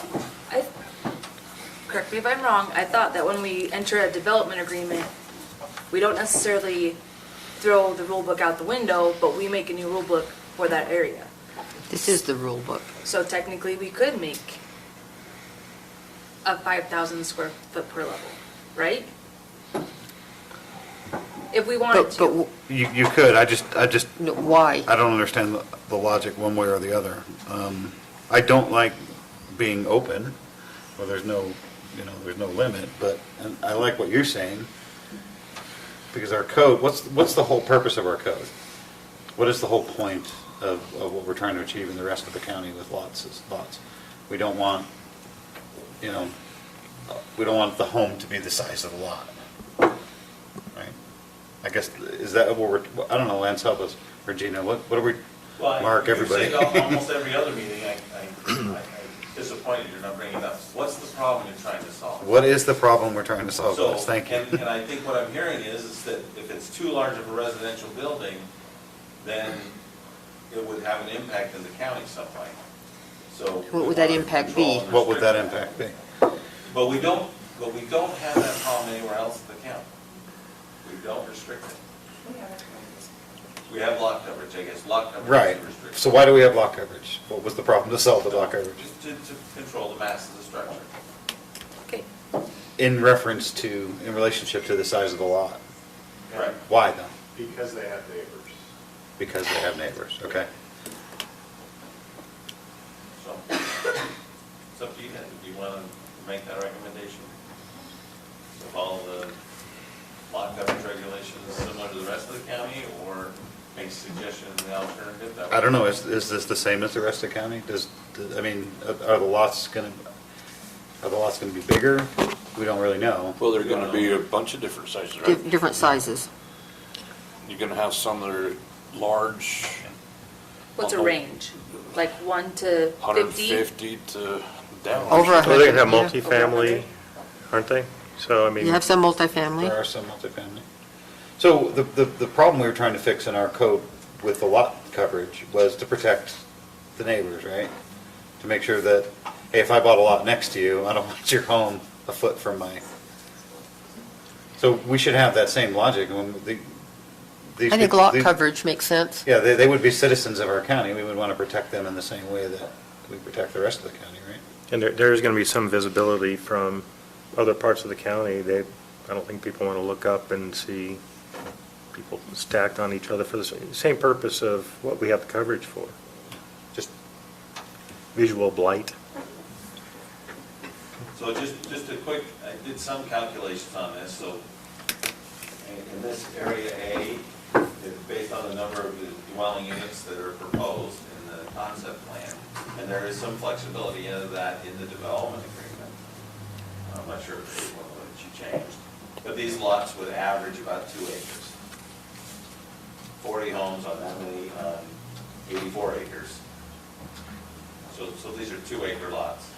So, Lance, what would be the square footage of a home on a 2-acre lot? What's the coverage? What's the coverage? It would be based on the coverage. It'd be R1. It could be as big as they could afford to make it, as long as it wasn't covering more than, Well, I don't understand, so You brought it up. I know, that's why. It's just one of the, 17,000 square feet, give or take, on a 2-acre lot. 2 acre lot. Would be a 20% lot coverage. But But that's the footprint, that's not the levels. yeah. Yeah, that could be the main Do we level. really care if they build a basement or a second floor? But they can do that in the county. Well, Yeah, because they they have to Lance, that fit in the includes 90 feet, driveways and right? everything too, correct? No, Okay, that's, That's just, okay. 90 feet is not for That- residential. Residential's like Very 40 Yeah. For height. 35. Is that in No, here I think somewhere? they In are the asking development agreement, I think they're asking. 40. but We'll have to that. get there. So that includes any covered space, so any residential home or outbuilding, that coverage is included in. Right, so you could have, Decks and, could have a 20,000 square foot shed on there as well. You'd have to have.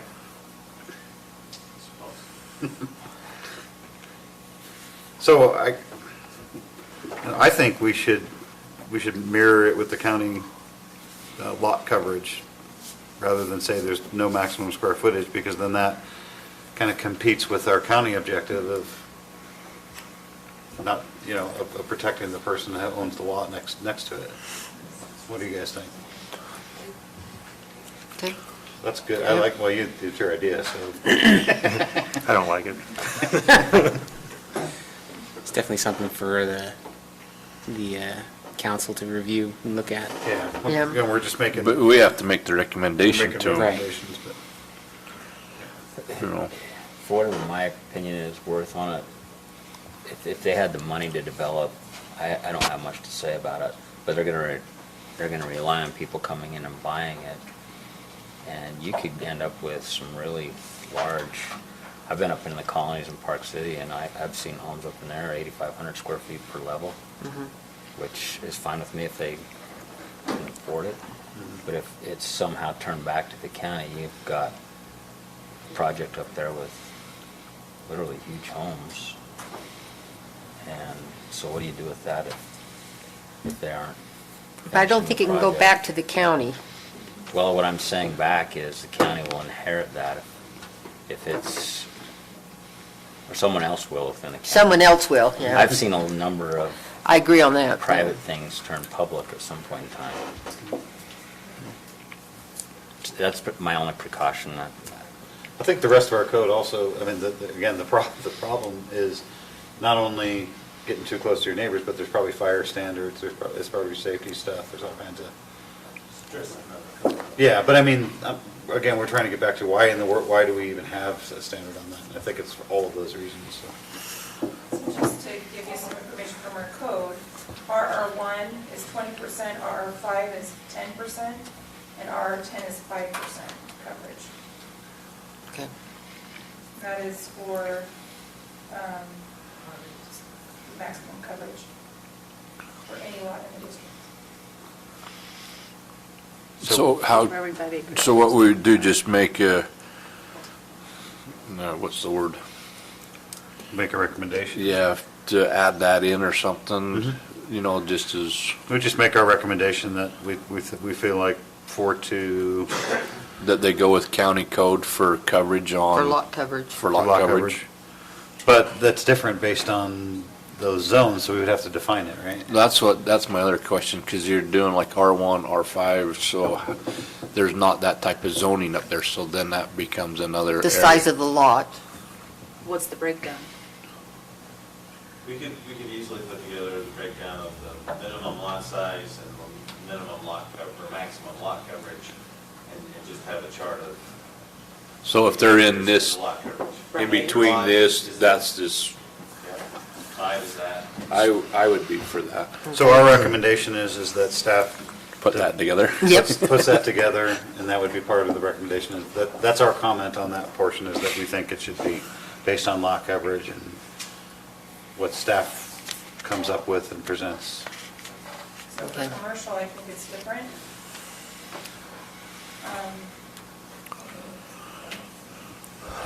Commercial. But they're this using isn't lot- really commercial, because it's Yeah. private The residential. lodge would be commercial, but yeah. The 423 is just referring to Is residential, single family residence. says single family, yep.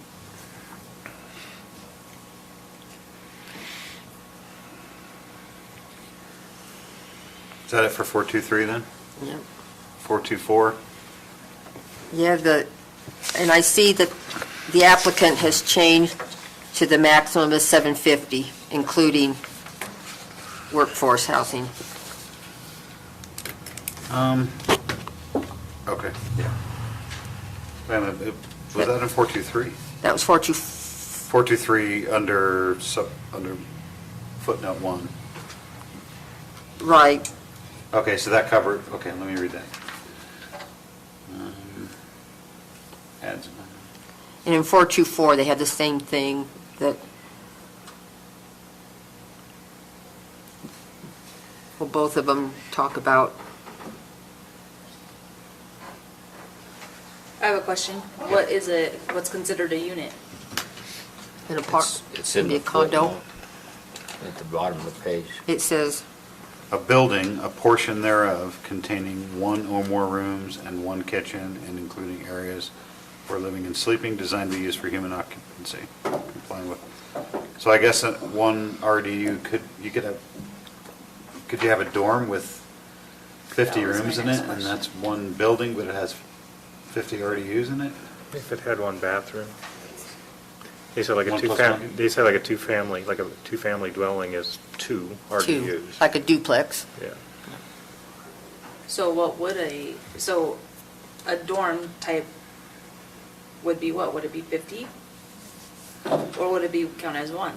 So I'm looking at the footnote from the applicant's comments on 424. 423. 423. Says, we will revise the DA development agreement to reflect that these types of housing units are included in the 750, and this type of housing will not exceed 50 RDU. So I'm asking the question from, okay, so what they're saying is they're going to revise it so that it's 750 RDUs total, and that includes housing for people who are employed there, or whatever. But the question is about RDUs. So if you're going to limit your 50 RDUs for staff for the project, how big can an RDU be? I mean, Chris are going back to Air Force days and we're thinking dorms. So, I mean, technically an RDU to me is a dorm room. It could potentially be, right? You could potentially have a big, like a small condo. It wouldn't even be an RDU if you didn't put a kitchen in it. You just made them go get food out of there. So, because an RDU includes a kitchen, a dormitory without a kitchen in it is no longer an RDU. But it is a place It's for no someone to longer bunk. one, or it's no longer? They defined it as one. It's fun, isn't it? room and Happy to help. I know, we're just, okay. I think it'd be wise to listen. I think that just needs Yeah, to I be know. Maybe they know clarified, what they're, that And I apologize they're if we've been requesting. ignoring you. We're just trying to get through this ourselves. if they have a mess hall, But I'm happy to help. that's not an RDU, and they have a dormitory, that the mess hall, I think what we're trying to get to is just to clearly define, okay, if there's, you know, Is a hotel 100 RDUs? Yeah, yeah, Or is thank it you. one RDU? yeah. Hotel is how many RDUs? So this term RDU, I don't know if the county had it in place before the Snow Basin RSD, but it was created there as from the county attorney or the contract county attorney at the time. So a single-family house is one RDU, a duplex, as someone said, is two RDU. Each condominium is an RDU, so if you have a building with 8 condominiums in it, that building is 8 RDU. A hotel is not an RDU, it's not a residential development unit. And in Snow Basin, there was no limit on the number of hotel rooms because the county wanted as many hotel rooms as possible because that's tax generation for the county. A dorm room would have, it's gonna have a kitchen. So, you know, a dorm would probably be one RDU. I mean, we haven't contemplated dorms, but, you know, if you had a house with 4 bedrooms, it's still one RDU. So, If you had an apartment in the firehouse, it's one RDU in that firehouse. okay. Does that help? No, yeah, that's helpful. It's not really in the development agreement. Well, what is the vision for employee housing? I mean, we don't know at this time because there's such a tremendous labor force both in Morgan County and the other side of the canyon. So as with Snow Basin, it wasn't really contemplated that employee housing is required, but we know that we're going to want some people on property. So that the folks that are, you know, up early on the mountain, some ski patrol, security is going to want to have accommodations on property. So we know we're going to want some employees and workforce to be on property. And in your amendment here or whatever, you would be limiting that to 50 for employees. Yeah, so it was actually at a request of staff that, so the way this originally read is workforce housing and emergency services housing and things is in addition to the 750. And that's what it said from Snow Basin.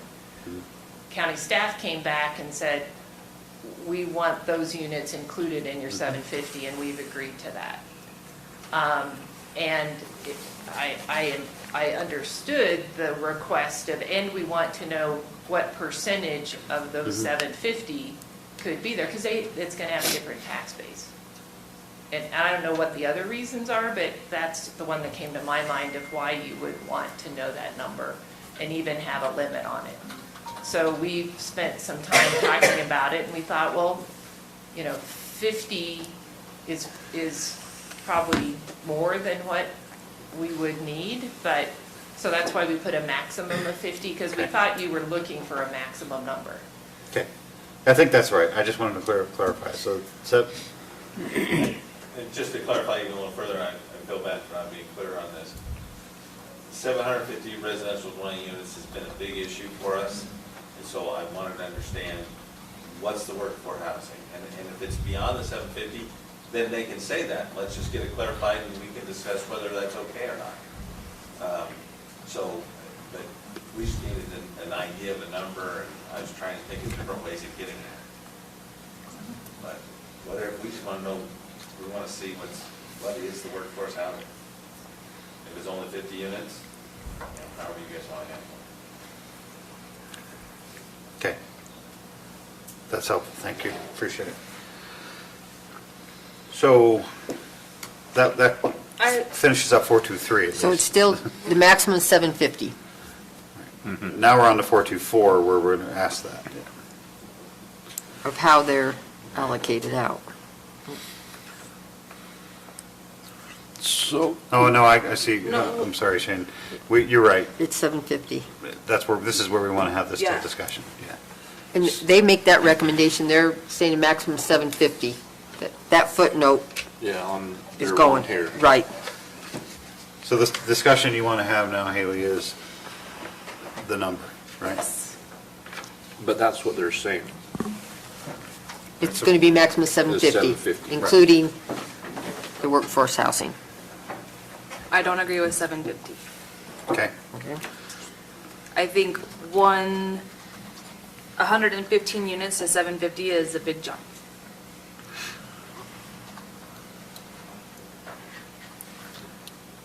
okay. Anybody else? For whatever my opinion is worth, to me, I think this is reasonable. 750, I look at what other developers would put in there versus this, and I almost feel good about this development. I think if you had other developers, it would be a far higher number. They're gonna need a certain number to make this fiscally feasible. To make it viable. Right. So, I understand where you're coming from, Haley, and I respect it, but in my opinion, whatever, I think they'll probably need that to make this viable.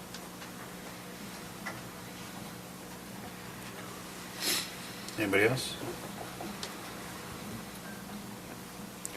I mean, What I is think the- you could argue it's always less is better, just because of the atmosphere we're in.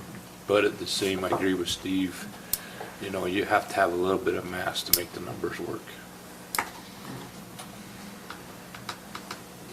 I understand that. My question is, we're not the developers. Is it our job to make their numbers work? That's my first comment. And my second comment is, just because we don't approve or disapprove this, like if another development came in, they would still have to go through the process and we would still have to agree on it. So I don't think that just because, like, if we told them no, the next person in line gets a free-for-all. So I still think that we have the ability to protect what we think goes with our general plan.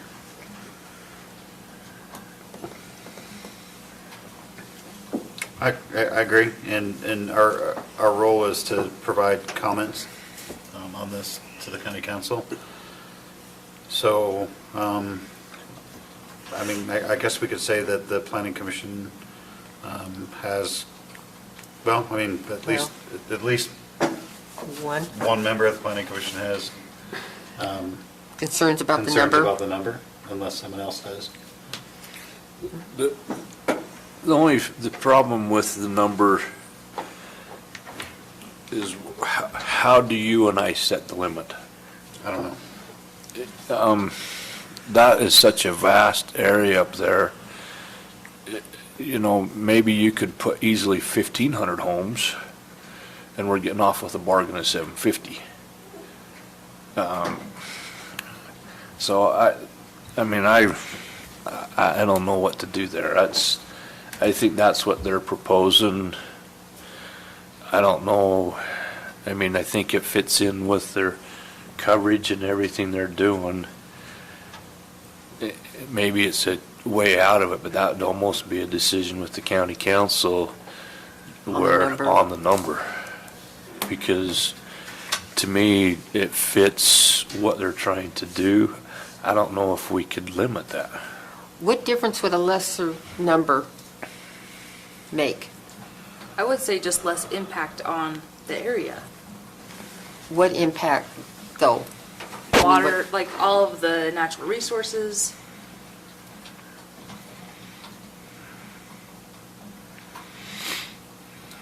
And So you're saying at less this number, point, they can't have 1,500 homes, they can have 115. And if it says that it's not going to exceed, I would dare say that it's going to be at 750. So the applicant is asking for 750, and your comment is that it's too high, Yep. okay? Anybody else have any comment on the number? So what number Want would to you- make our comments, make sure we capture all of our Like comments. 450, 500. and that would make a, So, my vote will be no if it's 750.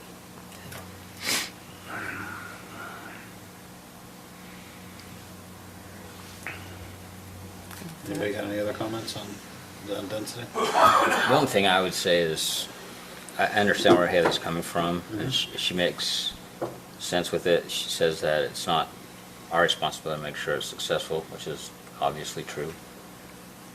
In a sense, though, if we're going to approve this, then I would like to see it be successful. I don't want to see it halfway done and then, so, in my opinion, the county shares some responsibility to, if we're going to approve this, to see that, Make sure it works. yeah, that's my viewpoint. I'm not an expert on what it takes, and so I'm sure they're gonna make money at 750, which is by design the American way. That's what people do. And the county will be in proximity to that development. We have to deal with whatever comes in, which is why we're fleshing through this development agreement. So I think you have valid, your statements are valid. Yeah. I'm just wondering, I just don't know if the numbers, they might work, I don't know, but her opinion's valid. Can we ask what the break-even point would be? Well, I want to be very careful that we don't get into negotiation with the applicant. That's not our job. Our job is to just make a recommendation to the county council based we'll on, negotiate. yeah, who will then negotiate. Now also, reducing the number of units would also reduce the contribution to the annual budget, so then it wouldn't be as helpful to the community. I don't know how to say, Tax base would shrink. Beneficial? yeah, beneficial. So then it would almost not be worth going forward with it as well on our part. But it's For the not all county. about the money either, I don't Right. think. No, but to a certain extent, it is about the money in the sense of making it become useful and benefit. To the community. To the community. So if they, by the time the person comes in, purchases the ground, and then they have all their, because I believe there's going to be dues and fees that they're paying yearly to maintain that, so that's going to be helping to maintain that thing up there, because it's solely, in my thoughts, independent of the county. The county's not really putting anything out there, so they got to be able to maintain and keep that a nice area and not something that then becomes an eyesore. So, you know, where's the number at? That one's a hard one, you know, where is the limit? Because you don't want them to not make money so that the project suffers. And I don't, you know, I don't know. That's why I think that one's almost is out of our control. They're proposing that would be a decision with the county council where they could say, we need a little bit more information on that if they would fill it. I completely agree that the financial impact hasn't been part of my thought process at all through this. It's just one of those things that's required, financial impact analysis is required by our code. But looking at our county objectives and goals, it is the number one, or the number two goal of the county, or Something to number one goal of the consider. county, is economic prosperity, economic prosperity. And if their project doesn't prosper, then, Then we can't meet that goal. well, but then we're affected by it more. True. They have to meet their goal for it to be a win situation for everybody. That's why this is such a huge Yeah. thing to, make sure that everything's covered and for the benefit of them and the benefit of us. I feel like, so I've been kind of doing some math, and from what they're allowed now to, I did the 500, I feel like giving them 385 extra units is very generous when we consider what they're gonna be like what they cost. Like, we're giving 385 multi-million-dollar lots, and I feel like that's generous from the 115 that they are allowed right now. And I know, like, it is hard to, like, put a specific number on it, so my last piece I'll say is I don't agree with 750. And I've mentioned my reasons. Okay. Any other discussion on the 750 and the maximum? Is it, Mr. Chair, is it appropriate to ask about, on average, how many acres each lot would be? Well, I think we Just- have an idea of that, right? No? Not yet. Just, well, how many acres are developable? A lot of that's going to be determined by the landscape Okay. and the geology, and so it depends. They have cells of development already established. It could be, Lance gave you the number before, 80 acres, possibly 2 acres. They also have to put in roads, they also have to look at the geologic hazards, sensitive soils. There's so many different ramifications in developing those different areas. Then you have multifamily. It's hard to tell and give you that kind of estimate. Okay. I would understand, is how I understand it. Because So there's so even many at- other factors in developing those different areas of development that it's hard to say. So there's a possibility that it could be less because of geological hazards. They could actually end up with only 500 because that's what it would hold. Okay. The maximum would be 750. Max would be 750. They can't exceed that number. Okay. So we really don't know at this point.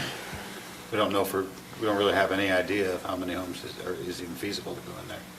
You must have some, that's why you picked 750, right? But.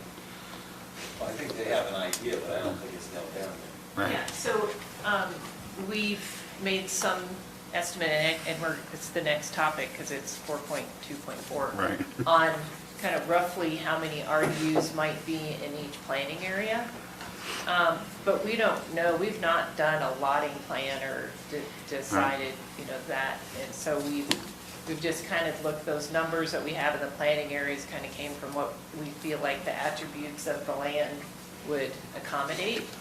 But we need the reason before we go and spend the effort to start figuring out how lots lay out and the size of the lots. Well, how much, in the areas that you are going to develop, what's the acreage in the areas that you do plan on putting residential units in that? It's on the conceptual land use plan.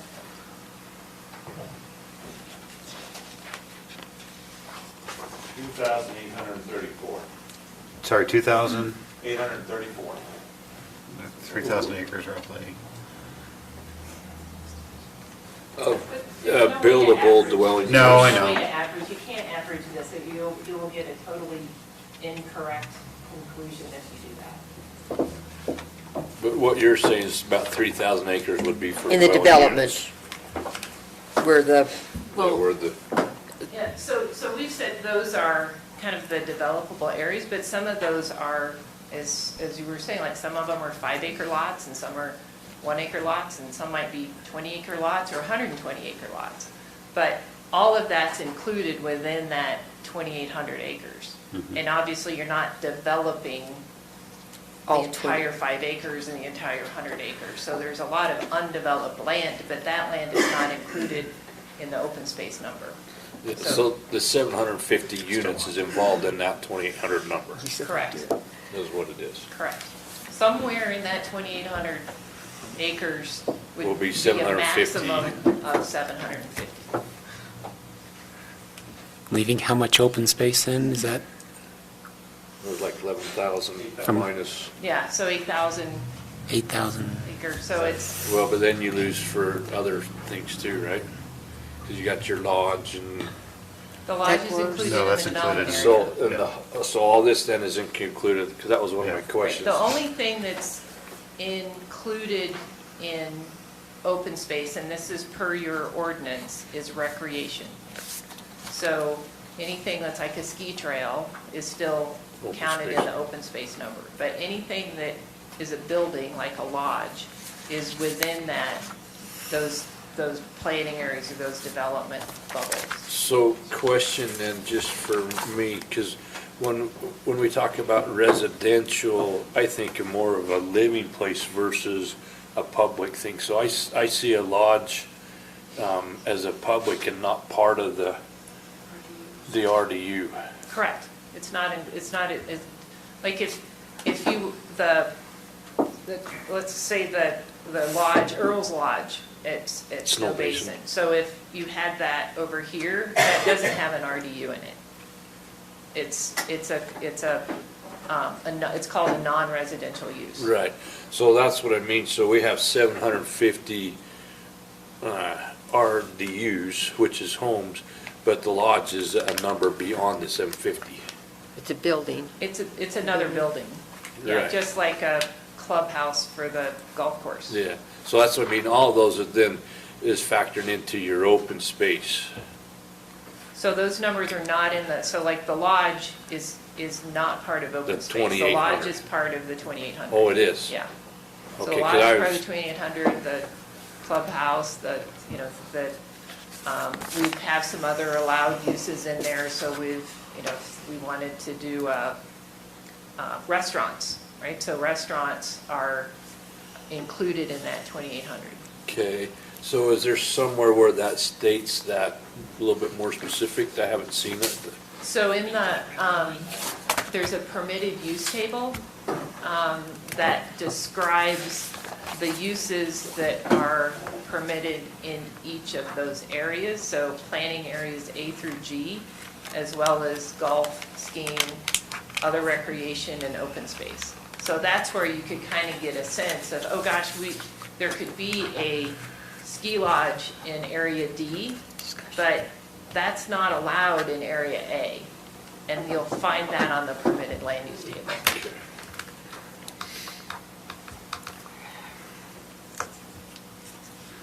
I have a question on, the meaning, like, transferred on 424, and then the blue notes that we have. So as we're transferring units, because, Between bubbles? yeah, does that 25% mean that there cannot be more than 25% increase with those transferring of lots? Can I keep going? Yeah, please. Okay.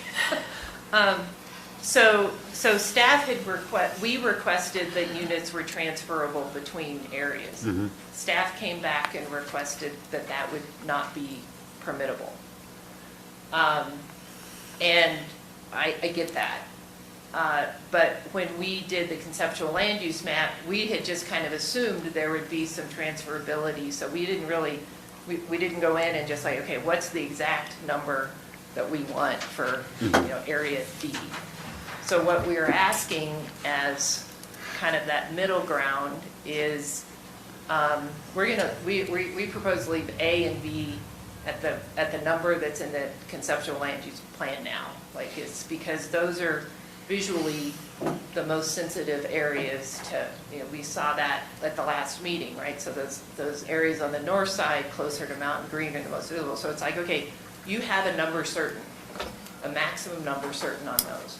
But in the other areas, we would just ask that we have the ability to increase some of the RDUs beyond the number that's in the conceptual land use plan, but never to exceed a total of 750 units.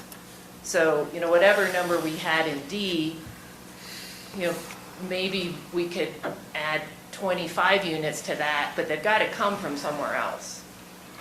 So But not- we're never going to exceed that. So that was kind of, That's exactly, and that was exactly my concern. The way I read it was, originally was, they could put 700 units in Area A. Right. Well, that would Okay. have a huge impact. And so this addresses my concern. And you're fine with that language? Yeah, Okay. it controls just a little bit what they can do from one area, so you don't have it. Yeah, I mean, it gives them a little flexibility where it's really not going to matter too much to the county because we can hardly see into that hole anyway. Well, and they've addressed that with A and B, where you're the ones that are more visible, that won't change. Right. So will the language from the blue part be put into the development agreement then, On that section, yes. for the A and B? Okay.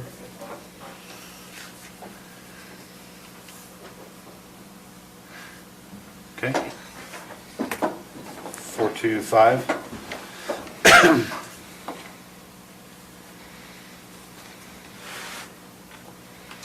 Again, so the concern, again, was the Maximum square maximum footage? square footage.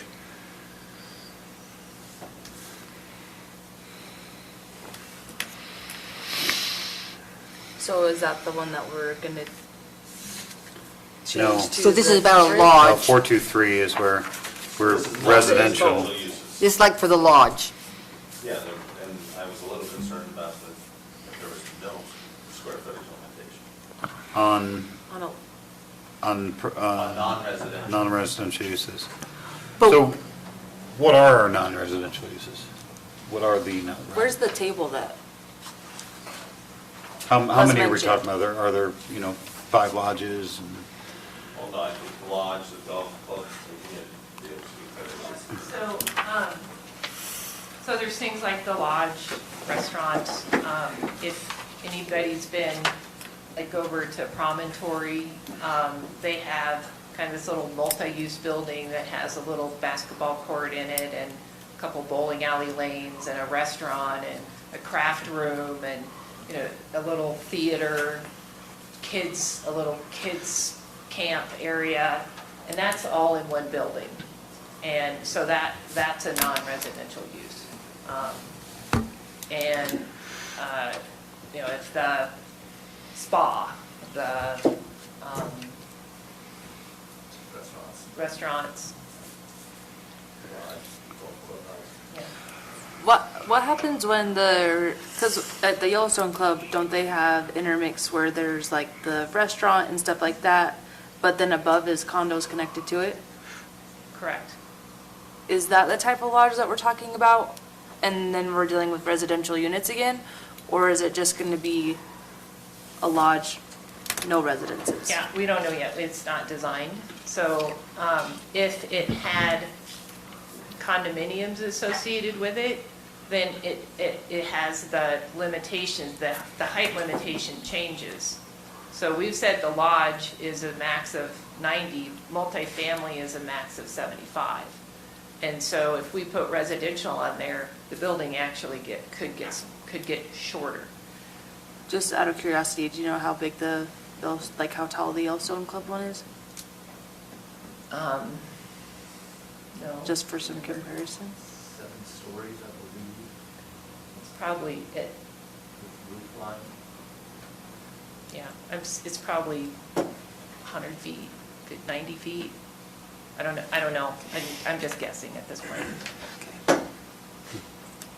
And I guess the question on it is, why does the square footage, eliminating the square footage matter? And we've proposed some language, if the issue is because we don't want to look at a big building, then we've proposed some language to address that through design standards and make sure that you're breaking up the facade and the bulk of the plane of the building. So you're making that not just one big massive building. So that is, we were just kind of trying to understand why that would be a concern. And if that was your concern about, we just don't want it to look like a big building, we can address that through design standards.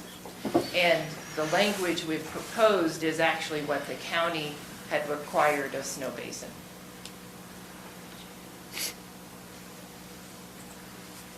Any comment? And that, I think I just said that not having a limitation was a little concerning. I think the design elements that they've suggested will help address that. There is going to be, this requires articulation, overall wall size, limiting building size.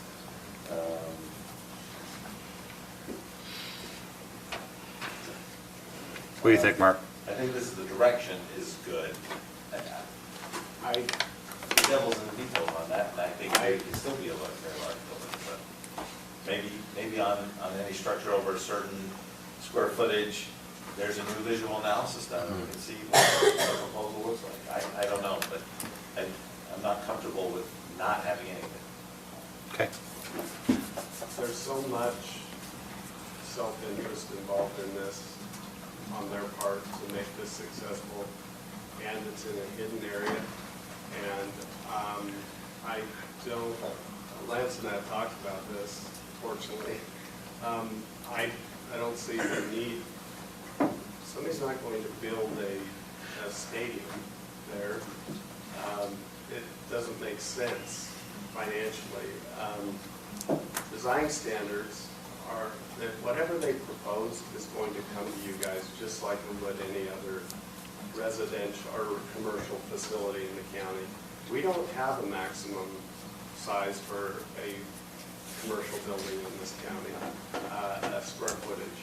And so I don't see the need to place that on this because it's down in that bowl where none of us can see it.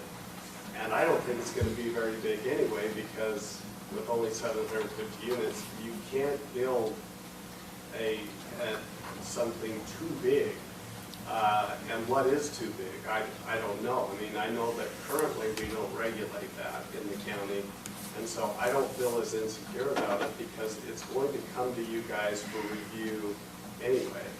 And so Lance and I have talked about this a few different times, but I mean, I guess we could apply a maximum square footage, but then the question I have is, will that limit their ability to make this economically feasible and thus beneficial to the county?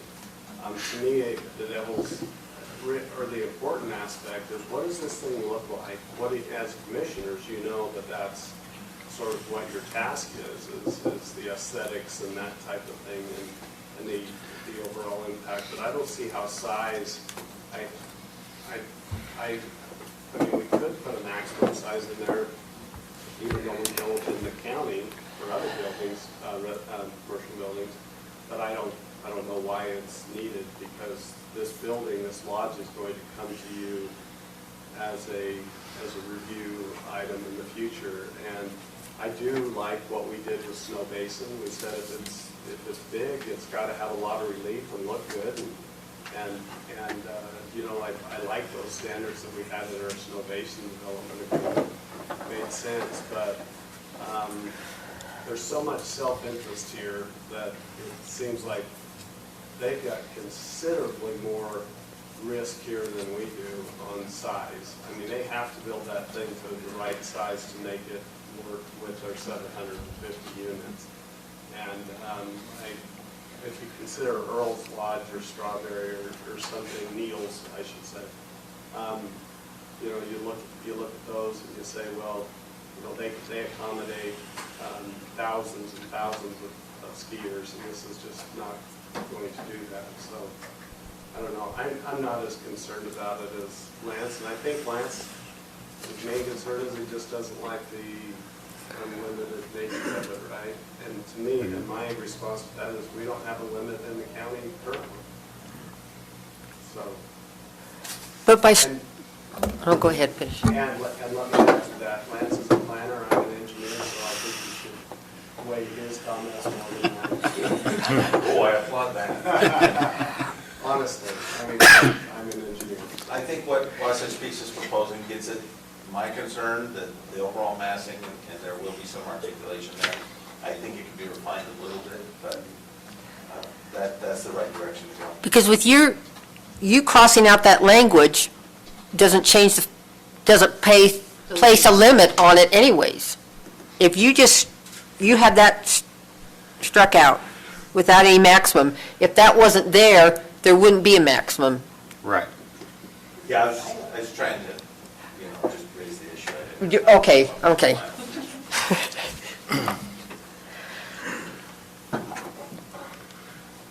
Was there anywhere in the development agreement that put a limit on where they could put non-residential units? Because if they all of a sudden decide that they want to go halfway up the hill with a lodge because it's better for, people want to be looking out over the Earls, or not Earls, but John Paul Lodge or Needles Lodge, or, It's in Exhibit C, is it? is it in C? That's what it says. What I'm is just that? reading what it says. It says, Is that limiting though, or is that? Revised since then. Is it? Because is that legally binding, or is that just a proposal right now? In other words, obviously, they're going to need to adjust it to a certain extent based on factors that we can't, estimate here, but I think we need to limit it so that they don't all of a sudden say, hey, we want the lodge at 7,800 feet so that we can look down into the bowl so people can see. And Mr. Chair, I have a response to that, because it's interesting, the new person that is, that Snow Basin hired the consultant to do their planning for their, because they're thinking of going forward with some development. He came to my office to get all the documents with, you remember how Snow Basin is several binders thick, and he said, well, geez, here's this colored unit, let's say that purple, and we would really like to place these units up here because they would get a better view, just like you said, and they would be able to ski in and ski out, and that's more marketable. And my response was, sorry, the topography's obvious here, and here's your color, and you're not gonna be able to get that unless you wanna open up that can of worms again with your development agreement. And he said, okay, we'll just stick with it. Right, so I'm looking at the application. They've got a terrain study that was done, and there's, it looks like, not all of it obviously, but there is quite a bit up there that looks like it could be buildable. And all they have to do is find a few thousand square feet that's buildable up there. Well, so maybe this isn't the best drawing, but they're only, the development will only be in these colored areas. Mhm. And then each of those colored areas is limited by They're building it. development areas and how they're broken down, duplex, multifamily, that type. Okay, so which one is the lodge in? And the lodge is in, Well, it shows right there. So the lodge is actually defined in D? Or is it B? showing that. Yeah, I so mean, the permitted use table Okay. defines what uses can go there. Okay. Now we can just set it apart. And then here's where you know it's allowed to happen. That lodge is not allowed to be put in the open space up here on the side of the hill. Okay, but it's clearly, it's clear, okay. Yeah. Can we get a copy of that table? We don't, Yeah, it's in is there. it, it's in the very back. You revised it on June 12th. Who sent you a link? The 27th, I Oh, think, had really? it in. On what they- Yep. So what's in there is open. The links that we sent you, I believe, is the updated. The one we have for the packet for the This one says 27th revised. has it in there. Has it in there, one that, all those links? I just did that one. It's dated June 12th. Yeah, so June 26th, we had all of the updated Finish this, information. this, And this those one. links are I like adding blue language. So the 612 is the most updated. Yes. I call this blue language.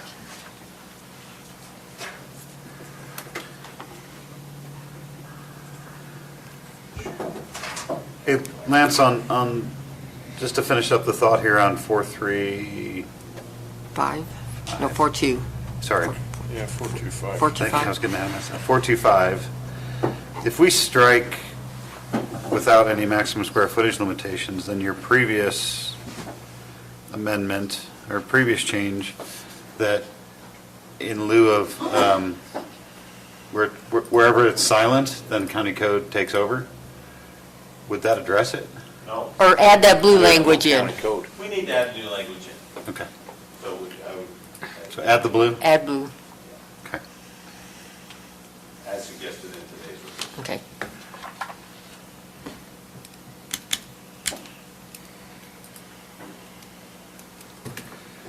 It's 9:10, we're on 4.25. Let's take a 5-minute break, stretch for a second, and come back at 9:15. Okay?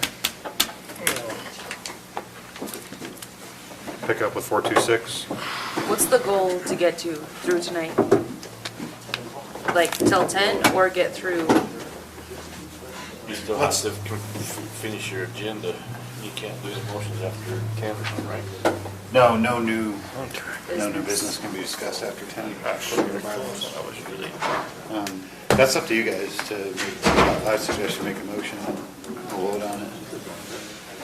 9:45? 9:30? Yes, see whatever thinks, but I think you could make a motion, see if we get a second and vote on it. For a time or Yeah. a number? Either way, I think time is probably more.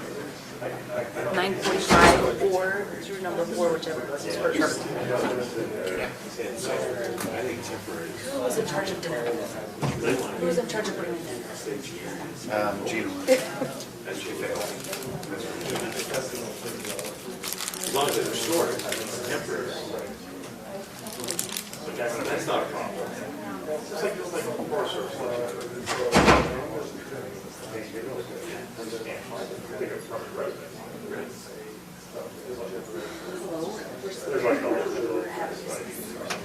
So everybody should be done.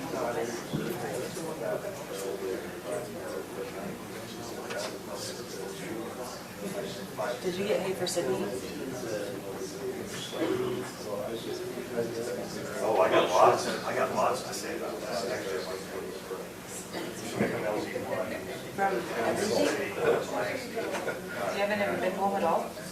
There's 5, Oh, 0 is you can't have light. LZ 1's like. why did you have to get hay? Why did you go get a bill of hay? LZ 4, which is kind of high, shooting lasers at people, making sure that they're like. Yeah. Well, that's actually a big problem. It's not. We're gonna stop for guys too. Yeah, Zachary for districts. If I shot you, I would wear that. Nope. Well, If I shot you in the eye, we'll stop. before you go, so we would have. When we went into places where we did laser, we had to wear these. And,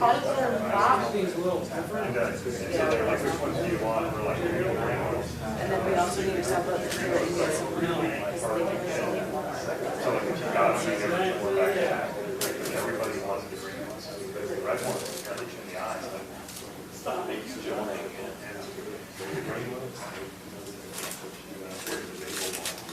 And by the way, guess what? Sure, strong constellations and green ones, because they actually show. Anybody that's flying by the plane that happens to come across that green laser gets damaged for the rest of their lives. By the time you blink, you've already got damage to your eye.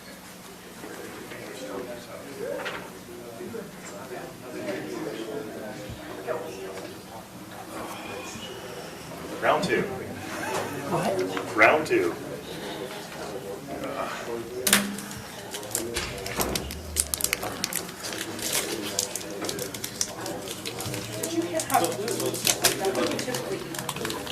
have gluten. No, I can have gluten, I can't have oats, barley, psyllium, and other things, but I can have wheat. Yeah, so, Is that in charge of what? Dinner? Nope. Oh, is that in cheese and peppers? String cheese. Not that one. Those ones aren't. I don't know. I like them when they're really straight and, you know, have that. Oh, I know. I should. Sunday, Tuesday, and Wednesday. I gave them a string. My mom gave them a string cheese steak. It's funny because my people say, where'd you get them? I'm like, I went to Sun Valley twice because they were doing the Allen Group. I remember that because it was a significant anniversary of getting it out of there. And this is not exaggeration. They have $8 to $10 billion worth of gas sitting in their ramp right now up in Haley, Idaho. And it's a small airport. Yeah, because if you are worth $1 billion, you are in Sun Valley this week. Seriously, every billionaire. So we never did decide on a limitation. They all fly in. Yeah, we their did. We quit before we finish up. No, add the blue language. 70 billion, the ones they have. They recommended Because they have every option on it. about using design standards and Probably 125. You probably have 200 of them sitting on the ramp right now. I mean, seriously, and when we were trying to get out, it was funny because I think we sat there for about 25 minutes. Haley is just normally, you go in, you land, you go out, and that's it. We sat there for 25 minutes watching planes land in front of us. It was like awesome. Hey, there's another G650. Hey, here's another. Yeah. So I dropped them off on Tuesday so they could basically open up the Allen Group. Then I went back yesterday, picked them up. Went to Sheridan once, went to Rollins yesterday. I think I went, yeah, Rollins and Casper. I have to remember what I ate. That'll tell me. That's how you associate. Yeah. Casper, if you're ever in Casper, Eggington's for breakfast. Okay, we ready to get started again? And if you're in Rollins, go to the Thai restaurant. It's good. Are we still on film? We're gonna get started again.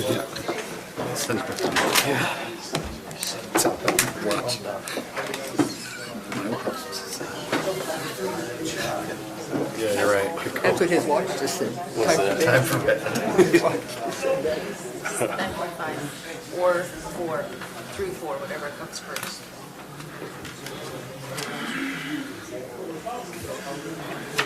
Okay, we're back in session here, guys. Go fast after a while. Yeah, it changes. Okay, we left off with 425, we're on 426.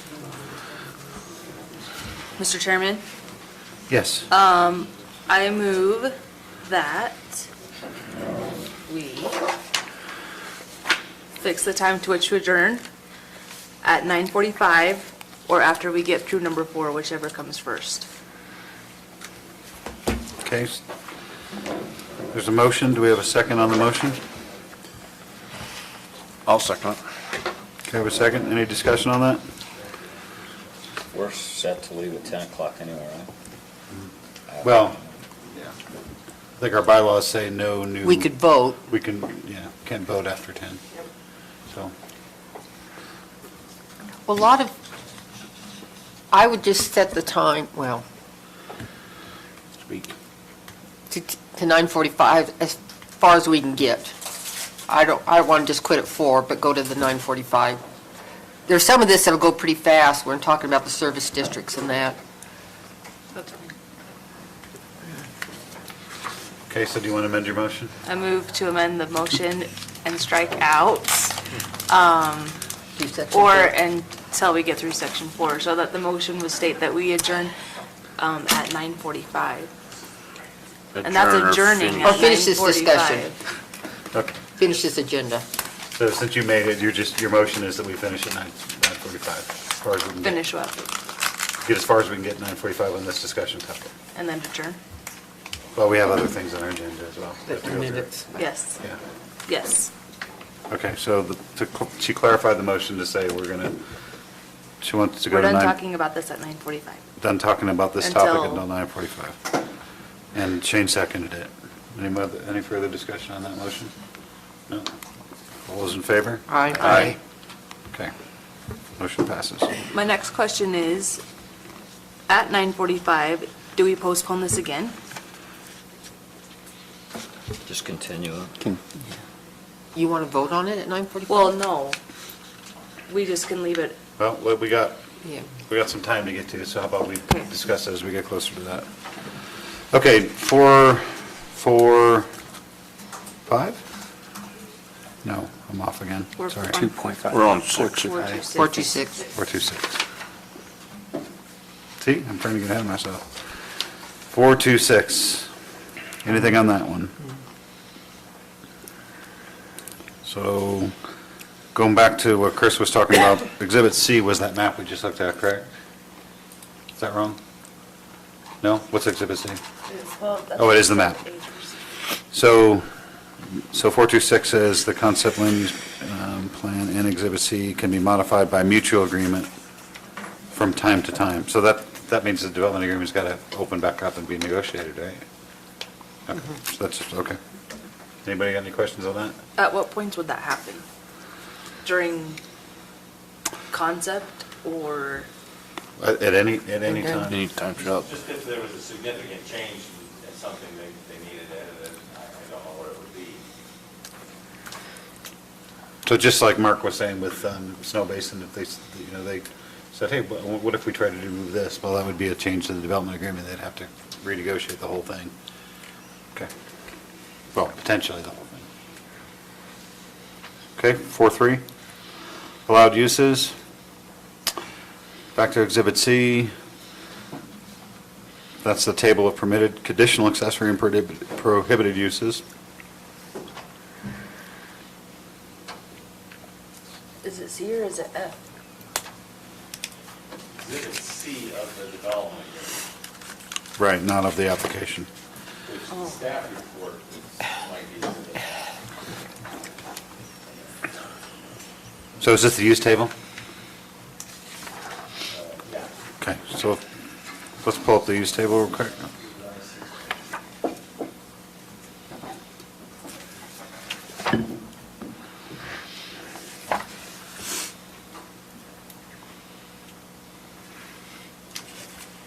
He wanted you to pull up the use table.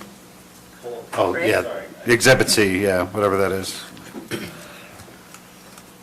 No, wait, actually, that's just, we're going to have to look at Exhibit C. Do we want to do it here or somewhere else? This just says, hey, Exhibit C. It's just referring to it. This is just referring to it, right? Let's look at it.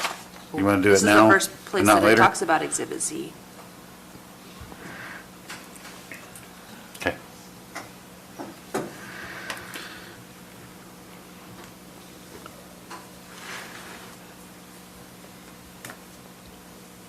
I have a question of what ag industry is defined as. It's in our code. It's in our code, yeah. Well, but that doesn't help me. Okay. Per my earlier thing, where it wasn't specifically called out in the development agreement, it was typically would be defined by our ordinance. Just a minute, I'll get it.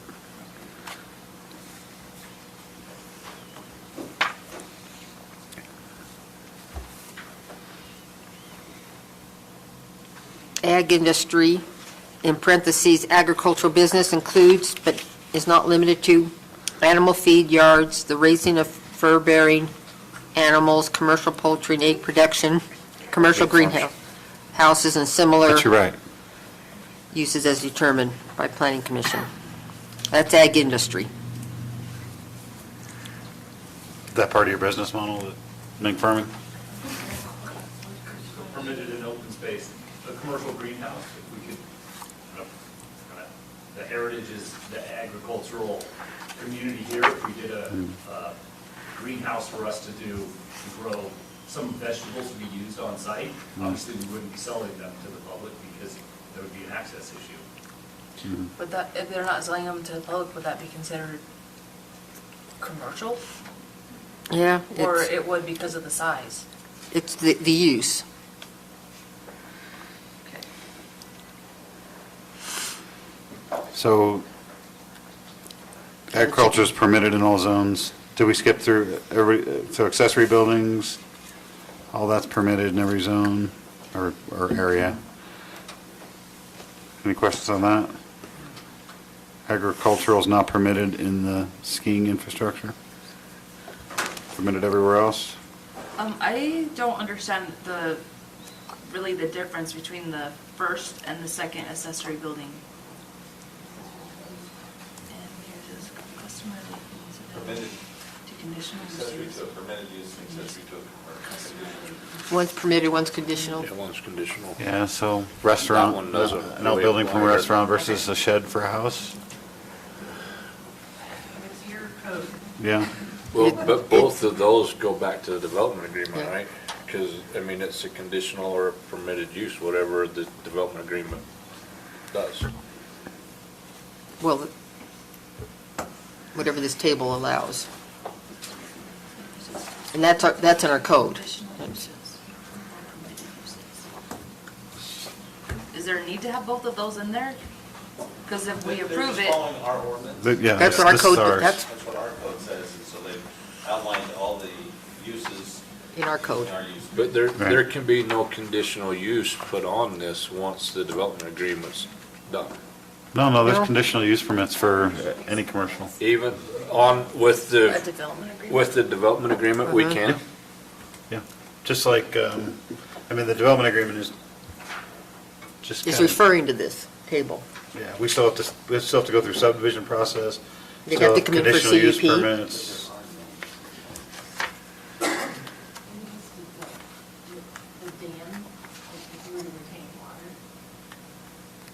But that's subject to, obviously, the state engineer. But just like, was it Rollins Ranch or Cottonwoods came through and put that one in, it was a conditional use permit for us, Yeah. for the water tank. Yeah. And the dam. We did conditional uses on those, but Well, those weren't. my comments were very limited because the state has jurisdiction over Right. that for approval. But we did insert ourselves into that, this made sure that our roads were protected and that the resident dust and things like that for our residences. So, And then they're getting the proper sort. yeah, and then I wanted copies of the state dam safety engineers approval, that sort of thing. But my comments were quite limited just because I didn't have the code to go off of. What else would require a conditional use permit you can think of? Let's go have some That's the only examples. thing they're using. No, okay. Just the dam. But everything else, like I said, is subject to subdivision and that whole process. Yeah, there's no businesses, I guess, that would need conditional use permits.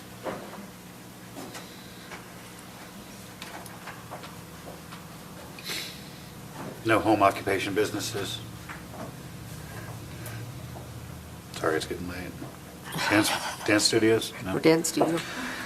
Not that I think I don't know if this is the time to bring it up. So there are agriculture uses. Is there a specific number of animals that are allowed, or that doesn't apply here?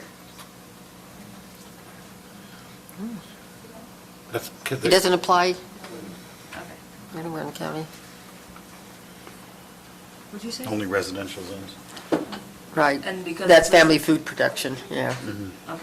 Yeah, it's not agricultural. not agriculture.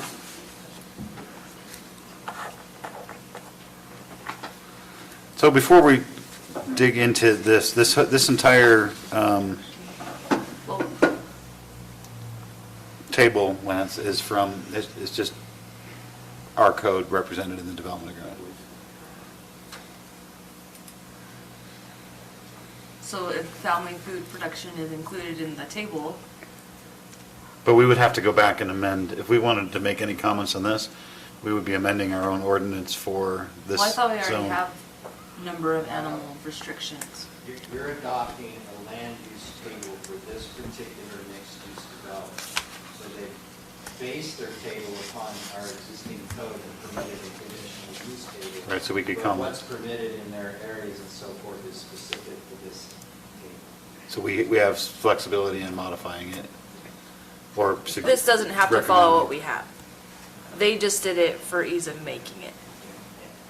Okay. Family food protection is just further down on page 1. Yeah, if I could maybe help with some clarification. So the items that are in the left-hand column is your code and and your definition.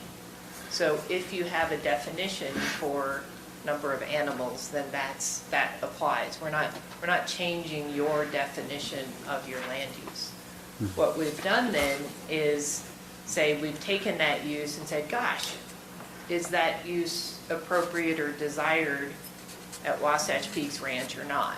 And if we thought it was, and not only at the property as a whole, but in which area of the property is where you'll see the permitted table. And then staff has asked us, which we agree to delete the prohibited table, because if it's not in permitted, then it's prohibited.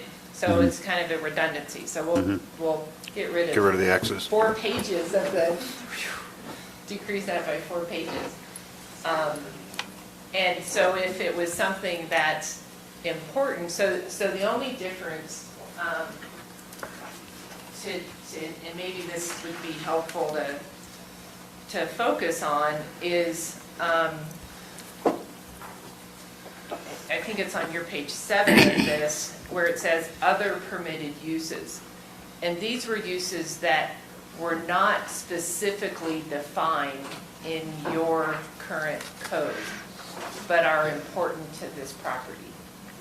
So that's why we separated these things out, is that these are important to Wasatch Peaks Ranch, but you didn't really have that elsewhere. So we just wanted to be clear, like you don't have a yurt, I don't think, in your current codes, and we'd like to have a yurt. So we've added those in. But other than that, this is all it's your code, your definitions, just applied in the different areas of the property.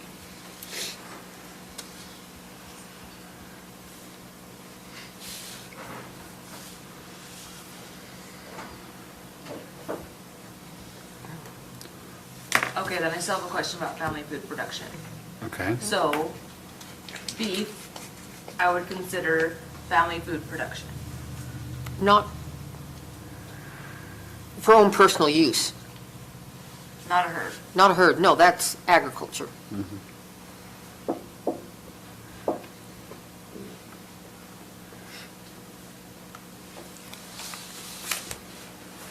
There'd be no limit to the amount of cows that they can run up there, or sheep. Well, and I understand that they bought that property. Are there any grazing contracts with people that have already been grazing their animals there? So that, not necessarily that they couldn't impede, like the owners of the properties couldn't impede the grazing rights, but are the animals that are already grazing protected? Mike, Does that make sense? Mike Morgan came and talked at I think our first meeting Yeah, regarding that, two meetings. twice, yeah. Saying that he Is has he a the one working that grazes up They're relationship. going to continue grazing and using that. Yeah. I guess, what's your question? I mean, they're going to keep doing that until it's They want no Greenbelt. longer viable, or they have other issues going on, which, who knows? Okay. But that's between them and whoever's grazing on the property. It's not part of this land use application per se.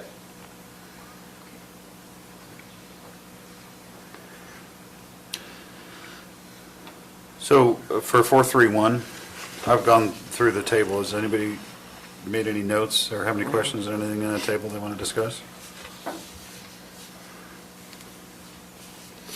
So let's take the first couple of lines, accessory buildings. So, I mean, obviously A through G, they should be permitted, but when you start getting into open spaces and skiing infrastructure, should those be permitted or conditional use permits? I'm asking you more, Lance, because, I mean, particularly like in the open space and I mean, since the skiing, I mean, is that going to be on the open space in the, it's considered open space because the runs are open space?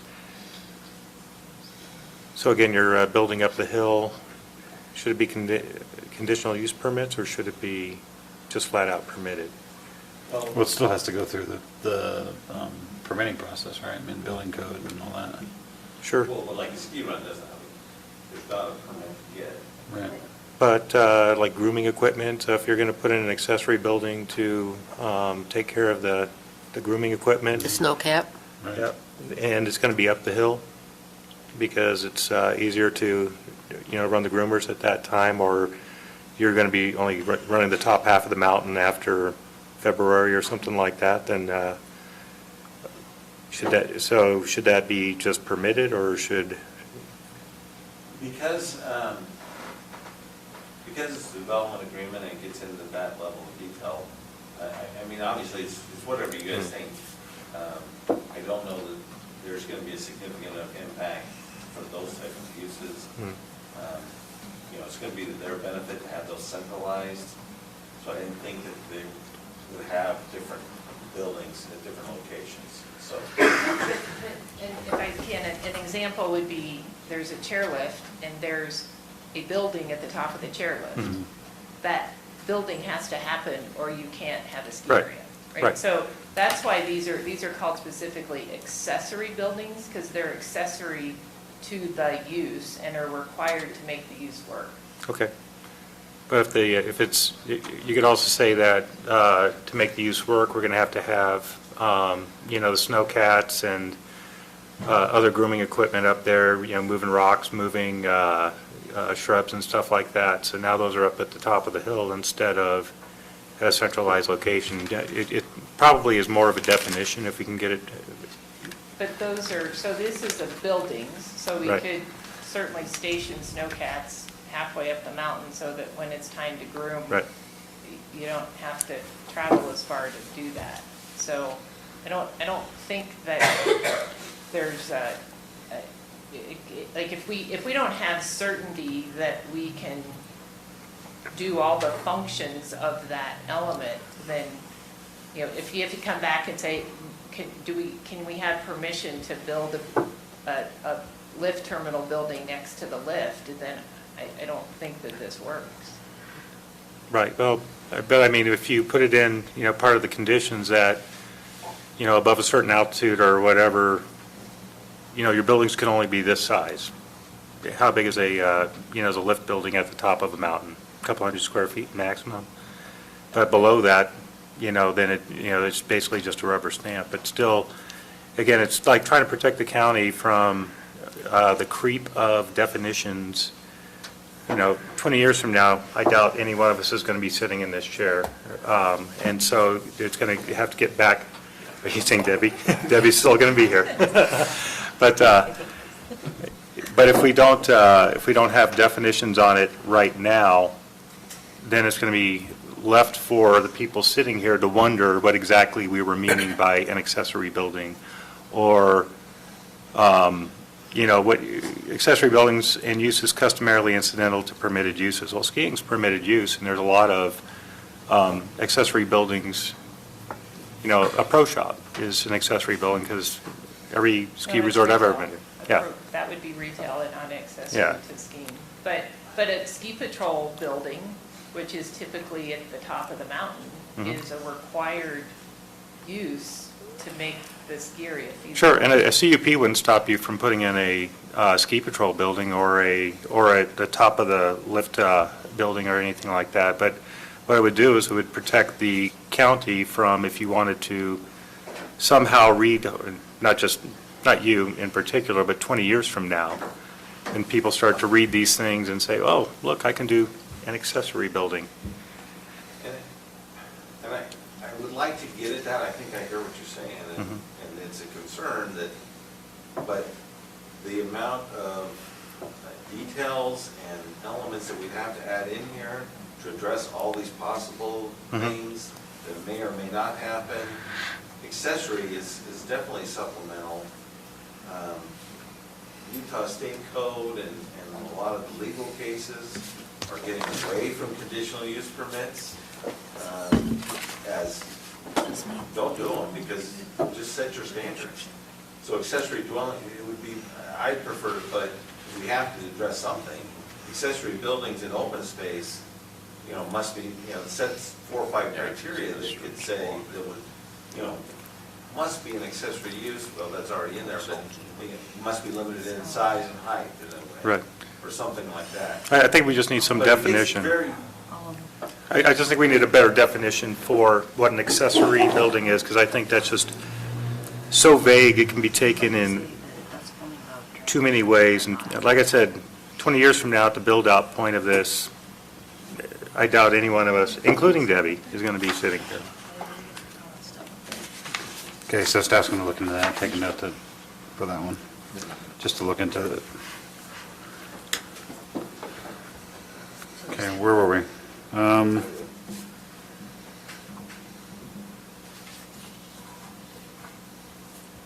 3-1, we're on 432. Okay, so no other comments on the I have a use question table? about the table. Mhm. Are you planning on putting a medical clinic up there? It's a, As a ski area, we have to have Yeah. medical facilities as part of the ski operation.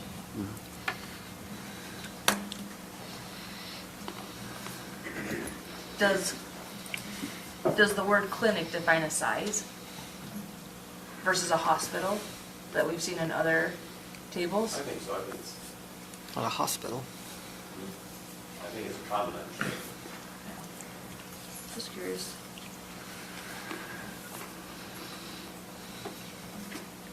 Anything else? If not, let's move on to 432. Again, maximum number of RDUs at the total amount of non-residential use permitted on the subject property shall be determined by the existing or planned capacity of, okay, so what is this saying, Lance? It's just saying that, as I read it, is, yeah, they can have 750, but they have to have the adequate services. If they only have culinary water services for 50 dwelling units or 500 or whatever, then that's where the limitation will be. They can't have enough dwelling units beyond what they have service capacity for. Okay. 433.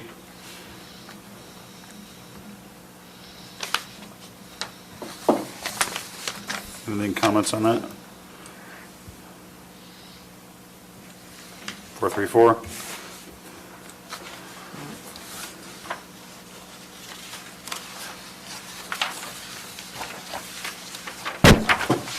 Four.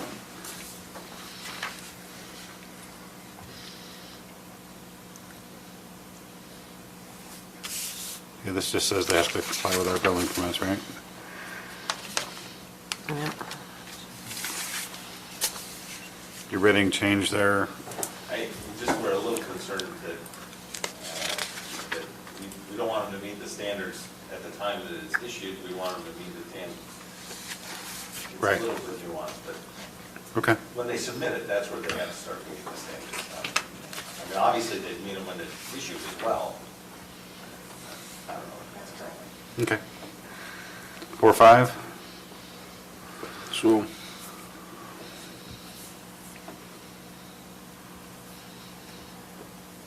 let me just read this second, figure out what it.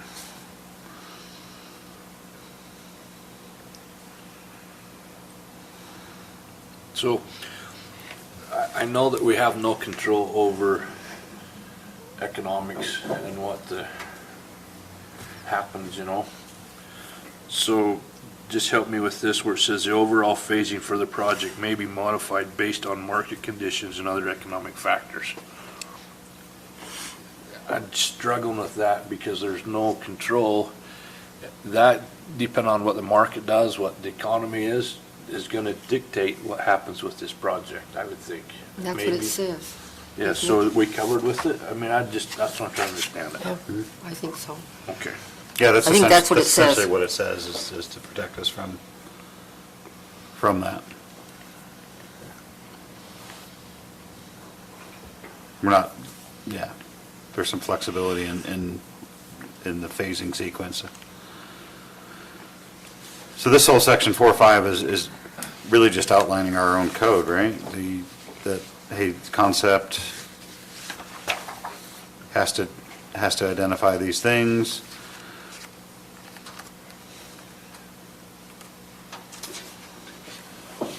Identifies open space.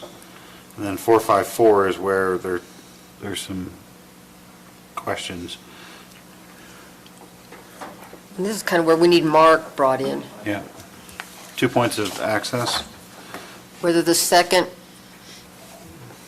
could be a gravel road. Oh, yeah. That's, Yeah, that was presented back in the very beginning.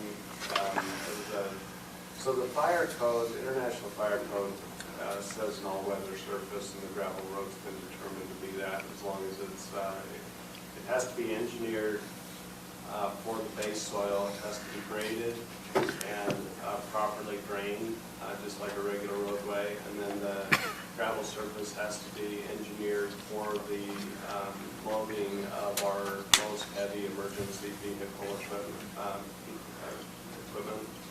And then our engineer has to provide me that data before we accept that. And then obviously it has to be, plowed and everything else and maintained.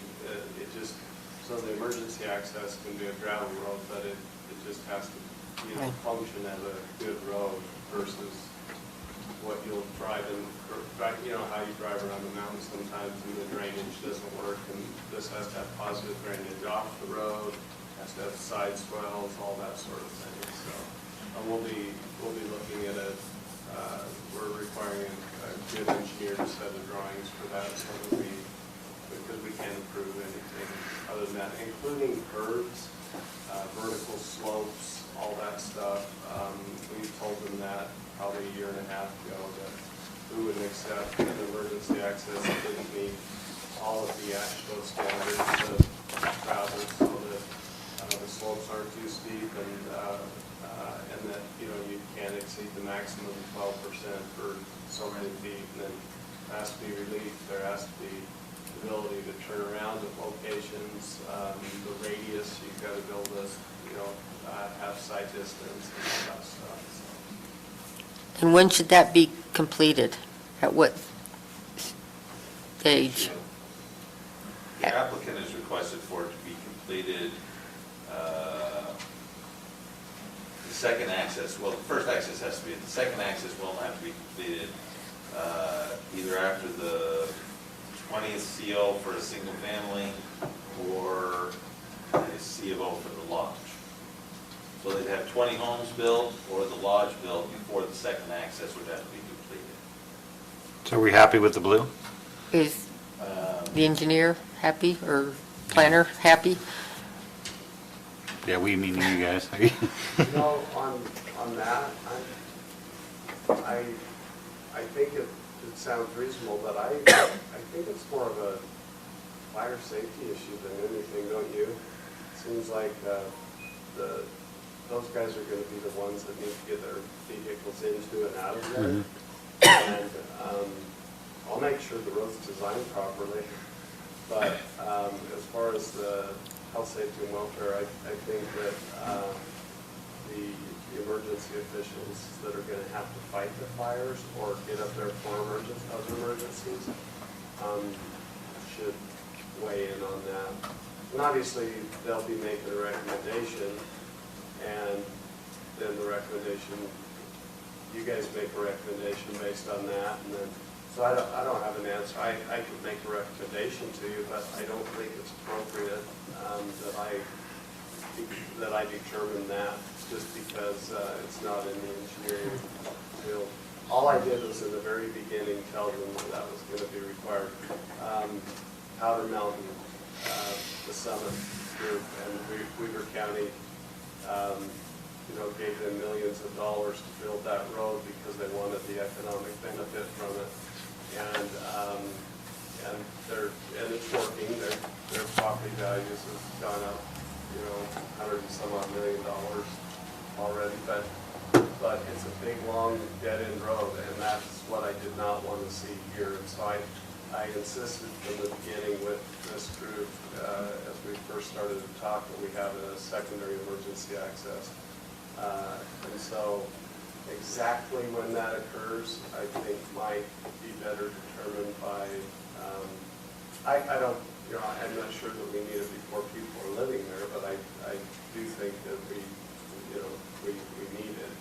And I don't think we want to wait until the, you know, half build out or something like it. It just, because the emergency can occur at any time, so I do think that we ought to maybe give more, we ought to let the fire official or the emergency response people weigh in on that more than me. I just do. It sure feels uncomfortable up in Powder Mountain. Okay, so for this one, then, what do we need to finish on this thought? What are we want our recommendation to be on 454? The applicant's given us an update in this one on 454. Do we want to, how do we want this to read? What our comment be on this? Has Boyd weighed in on this one? Boyd Kerrigan? He hasn't? So we could make a comment that, fire marshal needs to weigh in on this and give input. Fire warden. Fire warden. Fire warden. Yeah, for the fire warden in consultation with the engineer planner, we could all There you come go. to some sort of a good consensus. That would just be our and comment make on that. recommendation to you,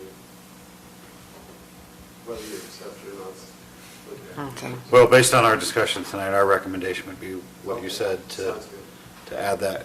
That would be our comment on that one. Okay, and that finishes section 4. So based on the motion, We're done. we're done with the discussion on this agenda item.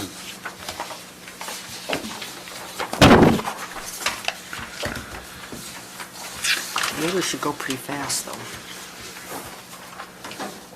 Next time. Okay, so now what? So we haven't finished our discussion on this.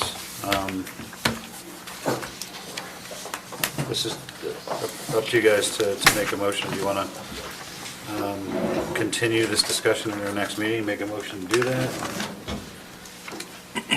Yeah, I don't think we need to. no public hearing, but Yeah, we don't need to continue the public hearing, we just need to continue the discussion.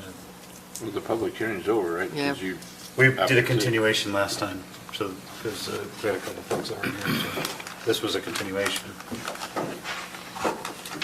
I think you just continue with our now discussion and move it on.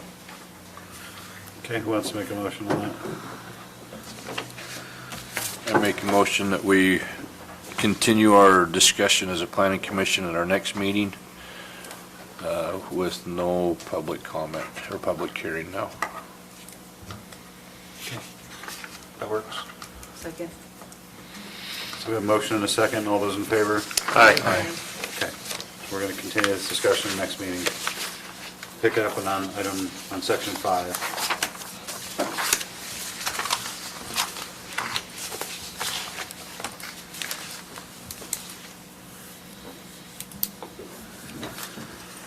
Item number 7.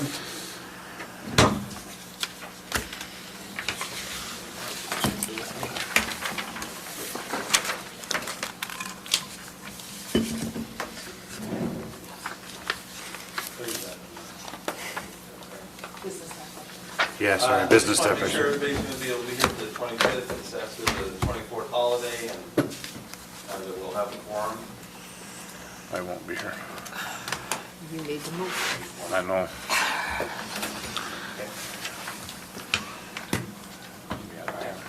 Other than that, I don't have anything. Okay, any questions for staff? I have a question. So our consultant is no longer consulting us for the development agreement, right? For Washington Speaks, right? Yeah. Correct. Are we planning on getting another one? The county council's got that on their agenda for Tuesday to discuss. So does that affect how we handle things on our end then? No, we're into your, you guys have been discussing the items, and the staff has presented their report to you, so I don't think it's gonna change what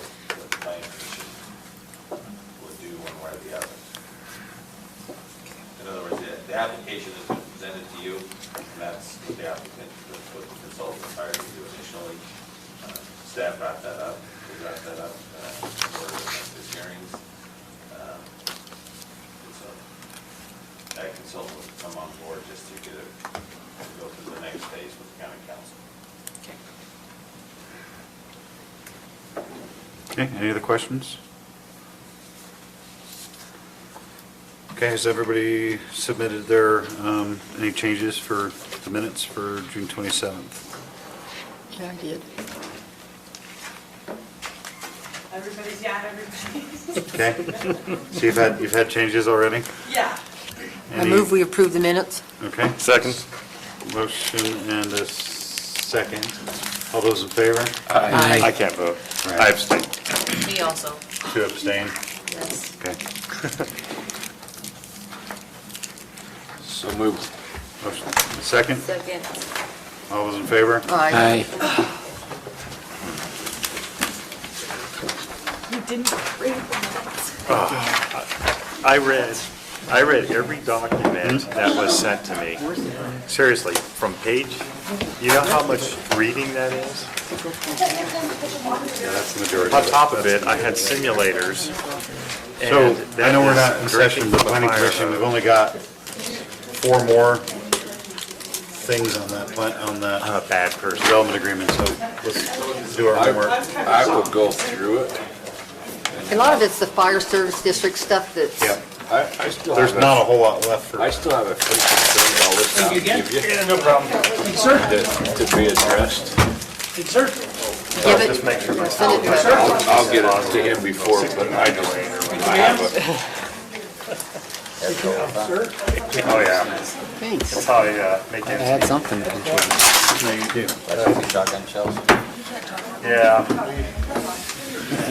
I've been on him for this for weeks. My 13-year-old wanted a boat for his birthday. He had a recurve that he's been shooting for a while. Such as? He asked for a compound bow, and I looked up at a good one. Just got it for him. Supposedly staying away from the old foundation. Is there anything Do we know of anything else coming up as of right now? We're limiting. Water line? Well, he's been, Well, I was gonna put all that stuff just because I don't wanna repeat of Josh and Julie. There's gonna have to be a thing there that if any of those items come up, will have to be addressed. And I'll put in some money for it, but, I mean, I don't know where all that stuff's going. Unless they're gonna identify it and tell me, then I can't hold you or me or anybody for it. That's just, a good time. They don't build. that's like paying someone to go do a job for them, you know? But that's it for a compound, because you don't draw this by yourself. You have fun. Two, and then you don't, You go to Uenda's? playing it, you have a trigger for the hook. You know what's good about You have a that? trigger for this hook. Yeah, for the release. Is your phone probably won't